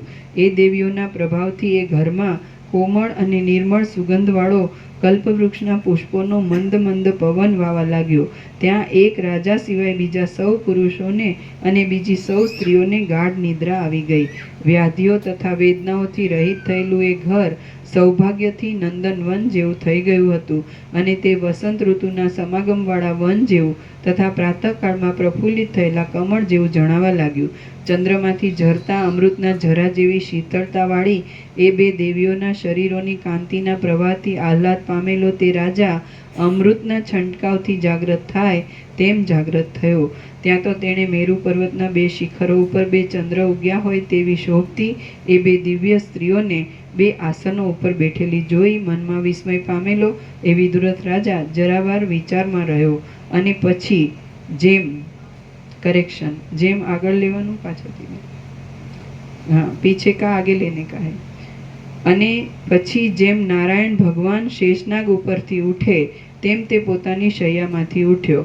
તેના કંઠમાં પહેરેલા પુષ્પના હાર તથા કેડ ઉપર પહેરેલ વસ્ત્ર નિદ્રાને લીધે જરા ખસી ગયા હતા તેમને પાછા યોગ્ય રીતે બાંધી લીધા અને પછી જેમ કોઈ દાસ પુષ્પનો ખોબો ભરે તેમ રાજાએ ઓશિકાની પાસે પડેલા પુષ્પોના કરંડિયામાંથી પુષ્પોનો ખોબો ભર્યો. પછી તે પૃથ્વી પર પદ્માસનથી બેઠો અને પ્રણામ કરીને આ પ્રમાણે બોલ્યો, હે જન્મને, દુષ્ટ સ્થિતિને અને ત્રિવિધ તાપને મટાડવામાં ચંદ્રની કાંતિઓરૂપ અને બહારના તથા અંદરના અંધકારને મટાડવામાં સૂર્યની કાંતિઓરૂપ દેવીઓ, તમારો જય હો, જય હો. હે જન્મને, દુષ્ટ સ્થિતિને તથા ત્રિવિધ તાપને મટાડવામાં ચંદ્રની કાંતિઓરૂપ અને બહારના તથા અંદરના અંધકારને મટાડવામાં સૂર્યની કાંતિઓરૂપ હે દેવીઓ, તમારો જય હો, જય હો. જેમ પ્રફુલ્લિત થયેલું નદી કાંઠાનું વૃક્ષ બે કમલિનીઓના કમળો ઉપર પુષ્પો નાખે તેમ તે રાજાએ એ પ્રમાણે બોલીને એ બે દિવ્ય સ્ત્રીઓના ઉપર પુષ્પાંજલિ નાખી. પછી ઈશ્વરી સરસ્વતીએ લીલાને રાજાના જન્મની વાત સંભળાવવા સારું પડખામાં સૂતેલા એક મંત્રીને પોતાના સંકલ્પથી જાગ્રત કર્યો. મંત્રીએ જાગ્રત થતાં જ એ બે દિવ્ય સ્ત્રીઓને જોઈ એટલે તેણે તેમને પ્રણામ કર્યા અને પછી તેમના ચરણોમાં પુષ્પાંજલિ નાખીને તે નમ્રતાથી તેમની પાસે બેઠો. પછી સરસ્વતીએ રાજાને પૂછ્યું કે હે રાજા, તું કોણ છે, કોનો પુત્ર છે અને આ દેશમાં ક્યારે જન્મ્યો છે? એ પ્રશ્ન સાંભળી રાજાના તે મંત્રીએ આ પ્રમાણે વાત કરી, હે દેવીઓ, હું તમારા આગળ જે કાંઈ બોલી શકું છું તે તમારો જ પ્રભાવ છે. હે દેવીઓ, હું મારા સ્વામીના જન્મનું વૃત્તાંત કહું છું તે તમે સાંભળો. ઇક્ષ્વાકુ રાજાના વંશમાં કમળ સરખા નેત્રવાળો અને પોતાના બાહુની છાયાથી પૃથ્વીનું પાલન કરનારો શ્રીમાન કુંદરથ નામનો રાજા હતો. તેનો ચંદ્ર સરખા મુખવાળો ભદ્રરથ નામનો પુત્ર હતો. એ ભદ્રરથનો વિશ્વરથ, તેનો બૃહદ્રથ અને તેનો સિંધુરથ, તેનો શૈલરથ, તેનો કામરથ, તેનો મહારથ, તેનો વિષ્ણુરથ અને તેના નભોરથ નામના પુત્રો હતા. જેમ ક્ષીરસાગરને ત્યાં પરિપૂર્ણ નિર્મળ આકૃતિવાળા અને અમૃતથી લોકોને સંતુષ્ટ કરનારા ચંદ્રનો જન્મ થયો હતો તેમ એ નભોરથ રાજાને ત્યાં ઘણા પુણ્યોના યોગથી પરિપૂર્ણ નિર્મળ આકૃતિવાળા અને સદ્ગુણોથી ભરેલા લોકોને સંતુષ્ટ કરનારા આ અમારા રાજાનો જન્મ થયો છે. આ રાજા વિદુરથ એ નામથી લોકોમાં પ્રખ્યાત છે. જેમ પાર્વતીથી કાર્તિકેય સ્વામીનો જન્મ થયો છે, તેમ સુમિત્રા નામના માતાજીના ઉદરથી બીજા કાર્તિકેય સમાન આ રાજાનો જન્મ થયો છે. આ વિદુરથ 10 વર્ષના થયા ત્યારે એમના પિતા એમને રાજ્ય આપીને વનમાં ગયા છે. ત્યારથી આ વિદુરથ રાજા ધર્મની રીતિ પ્રમાણે ભૂમંડળનું પાલન કરે છે. હે દેવીઓ, લાંબા કાળ સુધી પહોંચે એવા તપો કરીને તેમજ સેંકડો દુઃખો વેઠવાથી પણ તમારા દર્શન દુર્લભ હોય છે. લાંબા કાળ સુધી પહોંચે એવા તપો કરીને તેમજ સેંકડો દુઃખો વેઠવાથી પણ તમારા દર્શન દુર્લભ હોય છે. આજ અમારું પુણ્યરૂપી વૃક્ષ સફળ થયું છે. વિદુરથ રાજાનો વૃત્તાંત એ પ્રમાણે છે. આ રાજા આજ આપની કૃપા મળવાથી પરમ પવિત્ર થયા છે. વશિષ્ઠ બોલ્યા, હે રામ, એ પ્રમાણે બોલીને મંત્રી ચૂપ રહ્યો અને પૃથ્વી પર પદ્માસન વાળીને બેઠેલા વિદુરથ રાજા મોઢું નમાવીને હાથ જોડી રહ્યો. ત્યારે સરસ્વતીએ કહ્યું કે હે રાજા, તું વિવેકથી પોતાની મેળે તારા પૂર્વજન્મનું સ્મરણ કર. સરસ્વતીએ આમ કહીને તે રાજાના માથા ઉપર પોતાના હાથ ફેરવ્યા એટલે તેનું હૃદય ખુલી ગયું અને તેના જીવનું આવરણ કરનારો માયારૂપી અંધકાર દૂર થઈ ગયો. ત્યાં જ પૂર્વજન્મમાં ચક્રવર્તીપણાનું, લીલા રાણીના વિલાસોનું અને છેવટ પોતાના મરણ થયાનું સઘળું વૃત્તાંત હૃદયમાં પ્રત્યક્ષ જેવું થઈને તેના સ્મરણમાં આવ્યું. પોતાનું મરણ થયા પછીનું થયેલું લીલાનું તથા સરસ્વતીનું વૃત્તાંત તેના અનુભવમાં આવ્યું નહોતું, તો પણ તેનું પણ તેને જ્ઞાન થયું. આમાં પોતાનું સઘળું વૃત્તાંત જાણવામાં આવતા વિદુરથ રાજા જાણે પોતે સમુદ્રમાં ગળકા ખાતો હોય એવો થઈ ગયો અને તેણે એ બે દેવીઓને નીચે પ્રમાણે કહ્યું. વિદુરથ બોલ્યો, અહો, આ સંસારમાં મારા મનની અંદર જે માયાનો વિસ્તાર થયો છે તે અહીં હમણાં તમારી કૃપાથી મારા જાણવામાં આવ્યો. હે દેવીઓ, આ તે શું? મારું મરણ થયાને હજી 1 જ દિવસ થયો છે અને અહીં તો મારી અવસ્થા 70 વર્ષની થઈ છે. અહો, મને અનેક કાર્યોનું, પૂર્વજન્મના પરદાદાનું, બાલ્યાવસ્થાનું, યૌવનનું, મિત્રોનું, બંધુઓનું અને સઘળા સર સામાનોનું સ્મરણ પ્રાપ્ત થયું છે. સરસ્વતી બોલ્યા, હે રાજા, તને પૂર્વજન્મમાં મરણ નામની મહામોહરૂપી મૂર્છા પ્રાપ્ત થઈ એટલે તને તે સર્ગનું ભાન ટળી ગયું. પછી તે જ ઘડીએ, તે જ ઘરમાં અને તે જ આકાશમાં તને આ સર્ગની, સંસારની પ્રતીતિ થઈ છે. ચિદાકાશની અંદર જે પહાડી ગામ છે તે ગામની અંદરના બ્રાહ્મણના ઘરની અંદરના મંડપમાં જ તારો પૂર્વ સર્ગ થયો હતો અને તે તારા પૂર્વ સર્ગના ઘરના મંડપની અંદરના આકાશમાં જ તને આ સર્ગનો પ્રકાશ થયો છે. એ પ્રત્યેક સર્ગમાં જગત ભિન્ન ભિન્ન થયા છે. બ્રાહ્મણના ઘરની અંદર મારું ભજન કરનારો તારો જીવ રહ્યો છે. ત્યાં જ તારા પૂર્વજન્મનું ભૂમંડળ છે અને તે ભૂમંડળમાં રાજદ્વારના ઘરના મંડપની અંદર જ તારું આ સંસારનું મંડળ છે. એટલા માટે પદ્મરાજાના સર્ગના મંડપની અંદર જ તારું આ ઘણી સમૃદ્ધિઓથી ભરપૂર ઘર છે. આકાશની પેટે નિર્મળતાવાળા તારા એના એ ચિત્તમાં આ વર્તમાન કાળના વ્યવહારરૂપી વિસ્તીર્ણ ભ્રમ ભાસમાન થયો છે. મારો જન્મ ઇક્ષ્વાકુ રાજાના કુળમાં થયો છે. મારા અમુક નામના વડીલો થઈ ગયા છે. હું જન્મ્યા પછી 10 વર્ષનો થયો ત્યારે મારો પિતા રાજ્યમાં મારો અભિષેક કરીને સંસારનો ત્યાગ કરીને વનમાં ગયો છે. તે પછી હું દિગ્વિજય કરી રાજ્યને નિષ્કંટક કરીને આ મંત્રીઓની સાથે અને આ પૌર લોકોની સાથે પૃથ્વીનું પાલન કરું છું. ધર્મની રીતે પ્રજાઓનું પાલન કરતા અને અનુક્રમ પ્રમાણે યજ્ઞની ક્રિયાઓ કરતા મારી 70 વર્ષની અવસ્થા થઈ છે. આ શત્રુનું સૈન્ય આવ્યું છે, તેની સાથે દારૂણ યુદ્ધ થયું છે. યુદ્ધ કરીને હું આ ઘરમાં આવીને સૂતો છું. આ 2 દેવીઓ મારા ઘરમાં આવી છે. આ દેવીઓનું હું પૂજન કરું છું. દેવતાઓનું પૂજન કરીએ તો તેઓ ધારેલા ફળ આપે છે.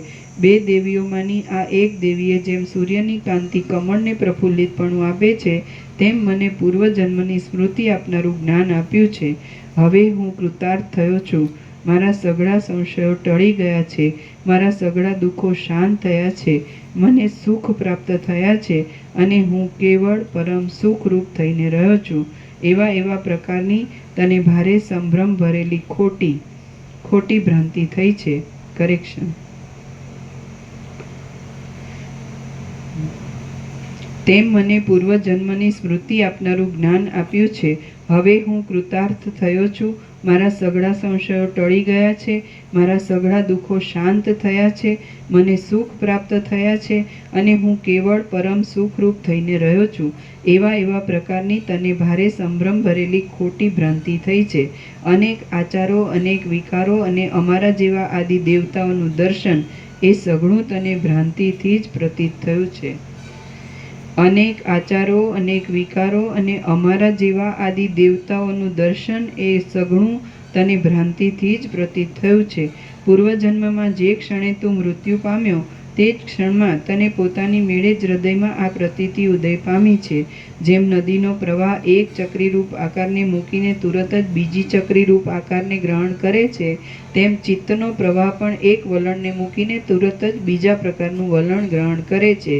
જેમ કોઈ સમયે એક ચક્રી બીજી ચક્રી સાથે ભળીને પણ ચાલે છે, તેમ જાગ્રતમાં એક ચક્રી બીજી ચક્રીરૂપ બીજા જીવનથી મિશ્રિત થઈને પણ ચાલે છે. કોઈ સમયે તે સ્વપ્ન આદિમાં એકલી પણ પ્રવર્તે છે. તું ચૈતન્યના પ્રકાશમય છે. તને મરવાની તે જ ક્ષણમાં આ મિથ્યા જાળ પ્રતીત થઈ છે. જેમ સ્વપ્નની એક ક્ષણની અંદર 100 વર્ષની ભ્રાંતિ થાય છે, જેમ સંકલ્પની રચનામાં જીવનની અને વળી મરણની ભ્રાંતિ થાય છે, તેમ ગંધર્વ નગરમાં ભીતોની તથા ચિત્ર આદિની પ્રતીતિ થાય છે. જેમ વેગથી વહાણ ચાલતા વૃક્ષોનું તથા પર્વતોનું ચાલવું પ્રતીત થાય છે, જેમ સન્નિપાતમાં પર્વતોનો અપૂર્વ નાચ પ્રતીત થાય છે અને જેમ સ્વપ્નમાં પોતાનું માથું કપાઈ પડવાની મિથ્યા ભ્રાંતિ થાય છે, તેમજ તને આ પ્રૌઢ અને વિસ્તીર્ણ સંસારની ભ્રાંતિ થઈ છે. તું વાસ્તવિક રીતે કદી પણ જન્મ્યો નથી અને કદી પણ મૂવો નથી. તું તો શુદ્ધ વિજ્ઞાન રૂપ છે અને સર્વદા શાંત સ્વરૂપમાં જ રહ્યો છે. તું વાસ્તવિક રીતે કદી પણ જન્મ્યો નથી અને કદી પણ મૂવો નથી. તું તો શુદ્ધ વિજ્ઞાન રૂપ છે અને સર્વદા શાંત સ્વરૂપમાં જ રહ્યો છે. તું આ સઘળું જુએ છે છતાં કશું જોતો નથી. સદા સર્વાત્મકપણાને લીધે તું સર્વોત્તમ મણિની પેઠે અને સૂર્યાદિકની પેઠે પોતામાં જ પોતાથી પ્રકાશે છે. તું આ સઘળું જુએ છે છતાં કશું જોતો નથી. સદા સર્વાત્મકપણાને લીધે તું સર્વોત્તમ મણિની પેઠે અને સૂર્યાદિકની પેઠે પોતામાં જ પોતાથી પ્રકાશે છે. વાસ્તવિક રીતે તો ભૂમંડળ જ નથી અને તું વિદુરથ રાજા પણ નથી. યથાર્થ રીતે આ પર્વતો પણ નથી, આ ગામો પણ નથી, આ શત્રુઓ પણ નથી અને આ અમે પણ નથી. પહાડી ગામના રહેવાસી વશિષ્ઠ બ્રાહ્મણના મંડપની અંદરના આકાશમાં જ લીલાના પતિ પદ્મરાજાના રાજ્યવાળું જગત છે અને મંડળોથી શોભતી લીલાવાળી એ રાજધાની પણ ત્યાં જ છે. એ રાજધાનીના મંડપના ગર્ભાકાશમાં જ તારું આ જગત છે અને તે જ જગતની અંદરના આ ઘરમાં હમણાં આપણે બેઠા છીએ. એ સઘળા મંડપોનું જે આકાશ છે તે આકાશ આદિથી રહિત શુદ્ધ બ્રહ્મ સ્વરૂપ જ છે. એ મંડપોમાં પૃથ્વી, નગર, વનો, પર્વતો, વાદળાઓ, નદીઓ કે સમુદ્રો કાંઈ નથી. કેવળ પૂર્ણ બ્રહ્મની અંદર કલ્પી કાઢેલા મિથ્યા ઘરમાં મિથ્યા લોકો મિથ્યા વિહાર કરે છે. ત્યાં કોઈ રાજાઓ નથી, કોઈ પર્વત નથી અને જીવો એકબીજાને જોતા પણ નથી. વિદુરથ બોલ્યો, હે દેવી, જો એમ જ હોય તો આ મારા આત્મસંપન્ન અનુચર લોકો મારી પેઠે સાચા છે કે નહીં? તમે કહો છો કે જગત સ્વપ્નની પેઠે પ્રતીત થાય છે અને તેમાં જે જીવો છે તેઓ સ્વપ્નના જીવો જેવા છે, તો આ મારા અનુચર લોકો સાચા છે કે નહીં તે મને કહો. સરસ્વતી બોલ્યા, હે રાજા, પરબ્રહ્મને જાણીને જેઓ શુદ્ધ બોધરૂપ અને શુદ્ધ ચૈતન્યરૂપ થયા છે, તેમની દ્રષ્ટિમાં તો આ જગત સંબંધી કાંઈ પણ સાચું નથી. સરસ્વતી બોલ્યા, હે રાજા, પરબ્રહ્મને જાણીને જેઓ શુદ્ધ બોધરૂપ અને શુદ્ધ ચૈતન્યરૂપ થયા છે, તેમની દ્રષ્ટિમાં તો આ જગત સંબંધી કાંઈ પણ સાચું નથી. શુદ્ધ બોધ સ્વરૂપ બ્રહ્મમાં અવિદ્યાએ આ જગતરૂપી ભ્રમ કરેલો છે એમ પ્રતીત જ થાય છે. જગતરૂપી ભ્રમનું મિથ્યાપણું જણાયા પછી તે ભ્રમની સત્તા રહેલી સંભવે જ કેમ? રજ્જુમાં થયેલો સર્પરૂપી ભ્રમ શાંત થયા પછી એ ભ્રમની સત્તા રહે જ કેવી રીતે? આ ઝાંઝવાનું પાણી છે એમ જણાયા પછી તેમાં જળ છે એવી બુદ્ધિ રહેવી કેમ જ સંભવે? આ સ્વપ્ન છે એમ જણાયા પછી સ્વપ્ન સંબંધી મરણ થવું કેમ સંભવે? જેમ જીવતા માણસને પોતાના સ્વપ્નમાં થતો પોતાના મરણનો ભ્રમ મિથ્યા છે, તેમ જાગ્રતમાં થતો પોતાના મરણ આદિનો ભ્રમ પણ મિથ્યા જ છે. હે રાજા, બોધ વડે અજ્ઞાનરૂપી વાદળા ટળી ગયા પછી જેનું અંતઃકરણ શરદ ઋતુના આકાશની શોભાની પેઠે સ્વચ્છ, શુદ્ધ અને પૂર્ણ થયું છે, તેવા અતિ પવિત્ર જ્ઞાની પુરુષની દ્રષ્ટિમાં આ હું છું અને આ જગત છે એવા તુચ્છ શબ્દોના અર્થો વાસ્તવિક રીતે રહેતા જ નથી.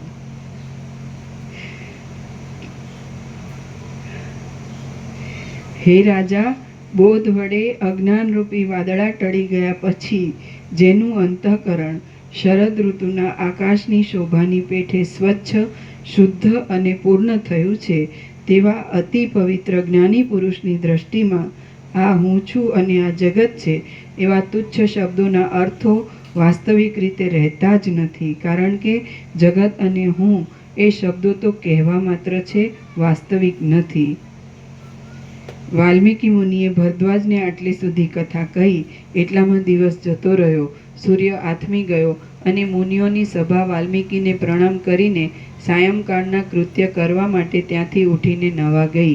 રાત્રિ વીત્યા પછી સૂર્યના કિરણો ફૂટ્યા ત્યારે એ સભા પાછી વાલ્મીકીની પાસે આવી.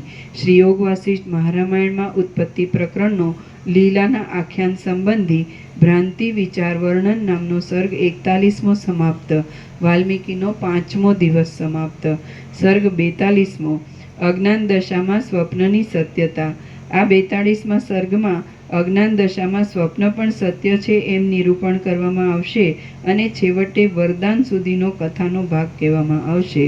વસિષ્ઠ બોલ્યા, બોધ વગરની મતિવાળો જે મૂળ પુરુષ પરમપદમાં અત્યંત રૂઢ થયો નથી તેને આ જગત મિથ્યા હોવા છતાં પણ સત્ય અને વજ્રના જેવી દ્રઢતાવાળું લાગે છે. વસિષ્ઠ બોલ્યા, બોધ વગરની મતિવાળો જે મૂળ પુરુષ પરમપદમાં અત્યંત રૂઢ થયો નથી તેને આ જગત મિથ્યા હોવા છતાં પણ સત્ય અને વજ્રના જેવી દ્રઢતાવાળું લાગે છે. જેમ બાળકને વેતાલ મરવા સુધીનું દુઃખ આપનાર થાય છે તેમ મૂઢ બુદ્ધિવાળાને જગત મિથ્યા હોવા છતાં પણ સાચું જણાય છે. જેમ મૃગોને સૂર્યનો તાપ જ જળરૂપ દેખાઈને ભ્રાંતિનું કારણ થાય છે તેમ મૂઢ પુરુષને જગત મિથ્યા છતાં પણ સાચા જેવું લાગે છે. જેમ મનુષ્યને સ્વપ્નમાં થયેલું મરણ મિથ્યા છતાં પણ સત્ય જણાય છે અને તે શોક તથા રોવા આદિ ક્રિયાઓ કરાવનાર થાય છે, તેમ મૂઢ બુદ્ધિવાળાઓને જગત મિથ્યા છતાં પણ સત્ય જણાય છે અને તે ઘણી ક્રિયાઓ કરાવનાર થાય છે. જેમ સુવર્ણમાં અસિદ્ધ પુરુષને સુવર્ણના કડામાં કડાની જ બુદ્ધિ હોય છે પણ સુવર્ણની બુદ્ધિ જરા પણ હોતી નથી, તેમ અજ્ઞાની માણસને બ્રહ્મમાં નગરો, ઘરો, પર્વતો, વૃક્ષો, મોટા હાથીઓ અને મોટા સર્પો ઇત્યાદિકના અભિનિવેશવાળી દ્રશ્યની જ ભ્રાંતિ હોય છે. પણ બ્રહ્મની બુદ્ધિ, જ્ઞાન, બોધ જરા પણ હોતા નથી.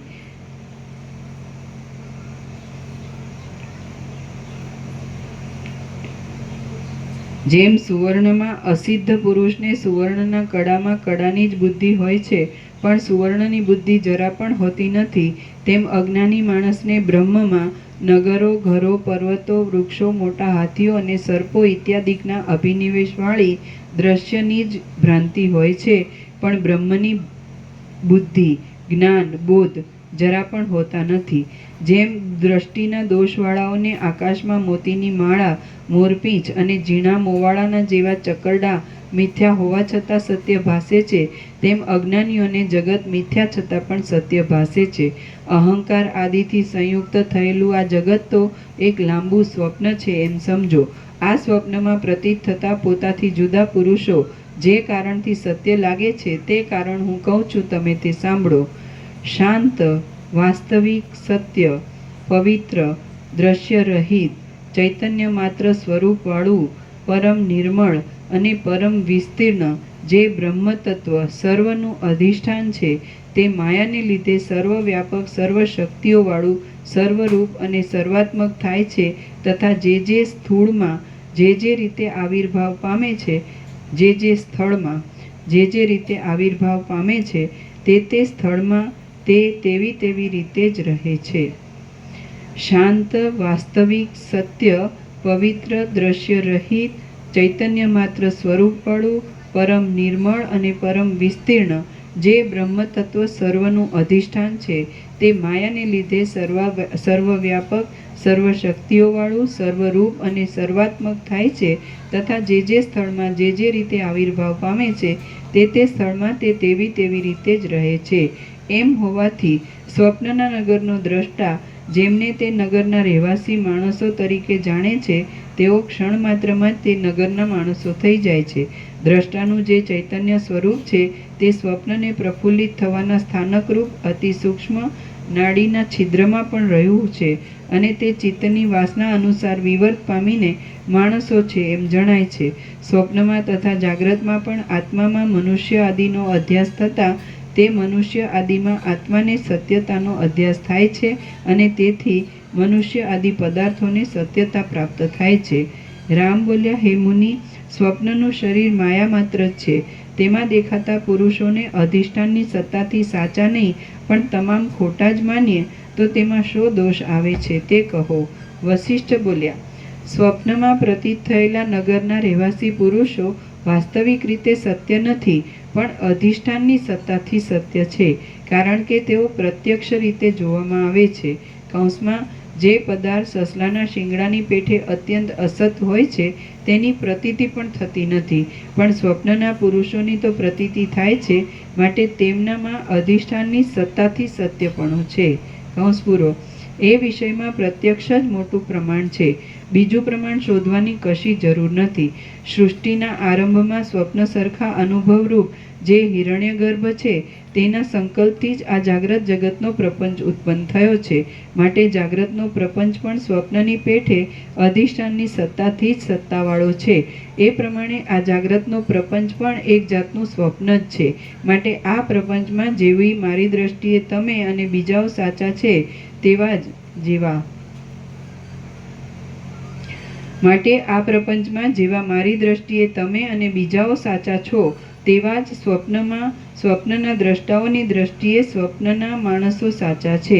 જો સ્વપ્નમાં દેખાતા માણસો સાચા નથી તો સ્વપ્ન જેવા આ જાગ્રત પ્રપંચમાં પણ મારા જોવામાં આવતા માણસો જરા પણ સાચા નથી. આ સ્વપ્ન જેવા સંસારમાં જેમ તમારી દ્રષ્ટિએ હું સાચો છું તેમ મારી દ્રષ્ટિએ મારા જોવામાં આવતું સઘળું સાચું છે. જાગ્રત તથા સ્વપ્ન બંને પરસ્પરથી તુલ્ય છે, માટે તેમનામાં પ્રતીત થતા માણસો આદિની સત્યતા એકબીજાની દ્રષ્ટિથી જ છે પણ વાસ્તવિક સત્યતા નથી. જેમ સ્વપ્નમાં તમને પ્રતીત થયેલો હું તમારી દ્રષ્ટિએ સાચો છું અને સ્વપ્નમાં મને પ્રતીત થયેલા તમે મારી દ્રષ્ટિએ સાચા છો, તે જ રીતે આ જાગ્રત સંબંધી સંસારરૂપી મહાન સ્વપ્નમાં પણ તમારી દ્રષ્ટિએ હું સાચો છું અને મારી દ્રષ્ટિએ તમે સાચા છો. કરેક્શન.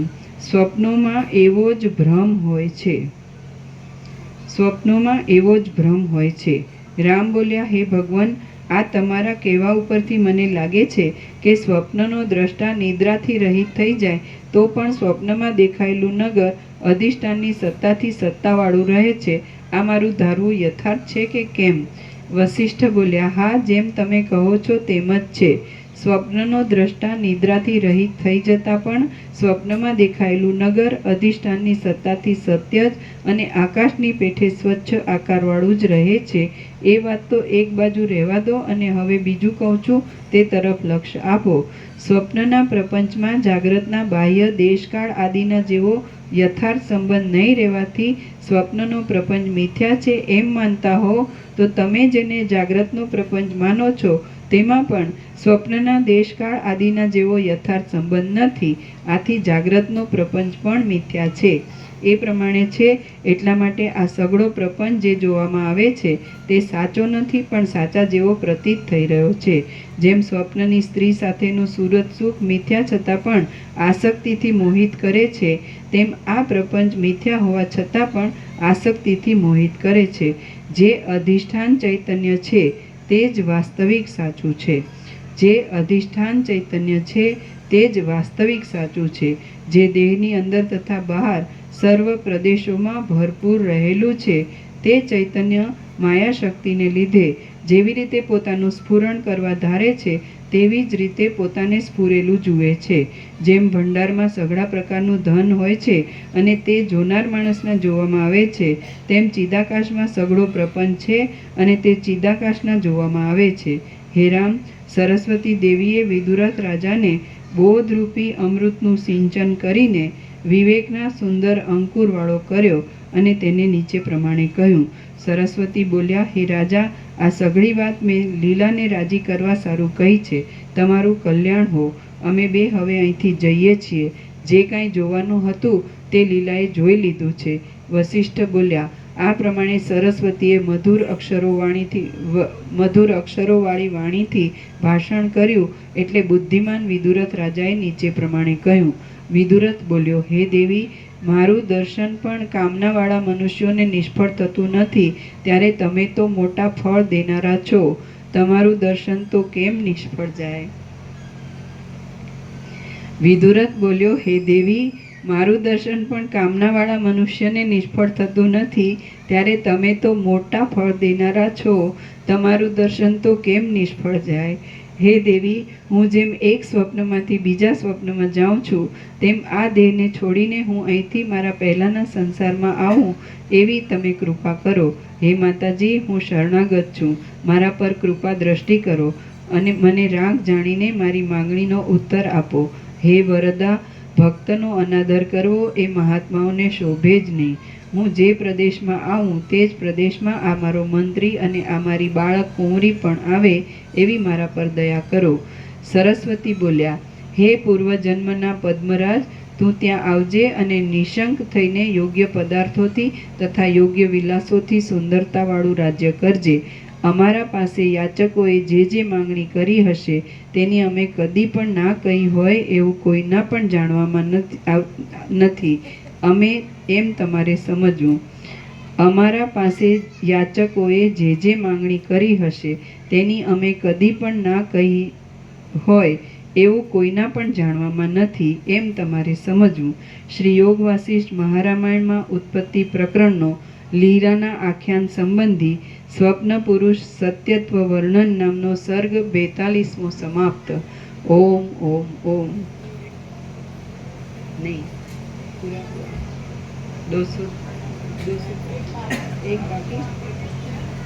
એક બાકી છે પ્રભુ. એક અહીંયા સુધી. હા, સોરી. સર્ગ 43મો. વિદુરથને વરપ્રદાન સૈન્યથી નગરનું આક્રમણ અને સળગવું.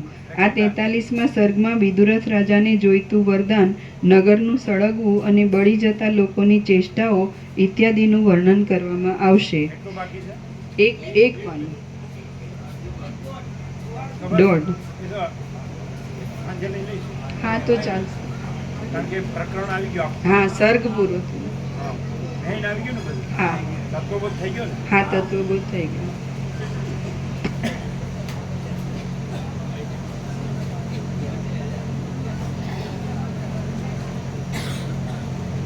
તમે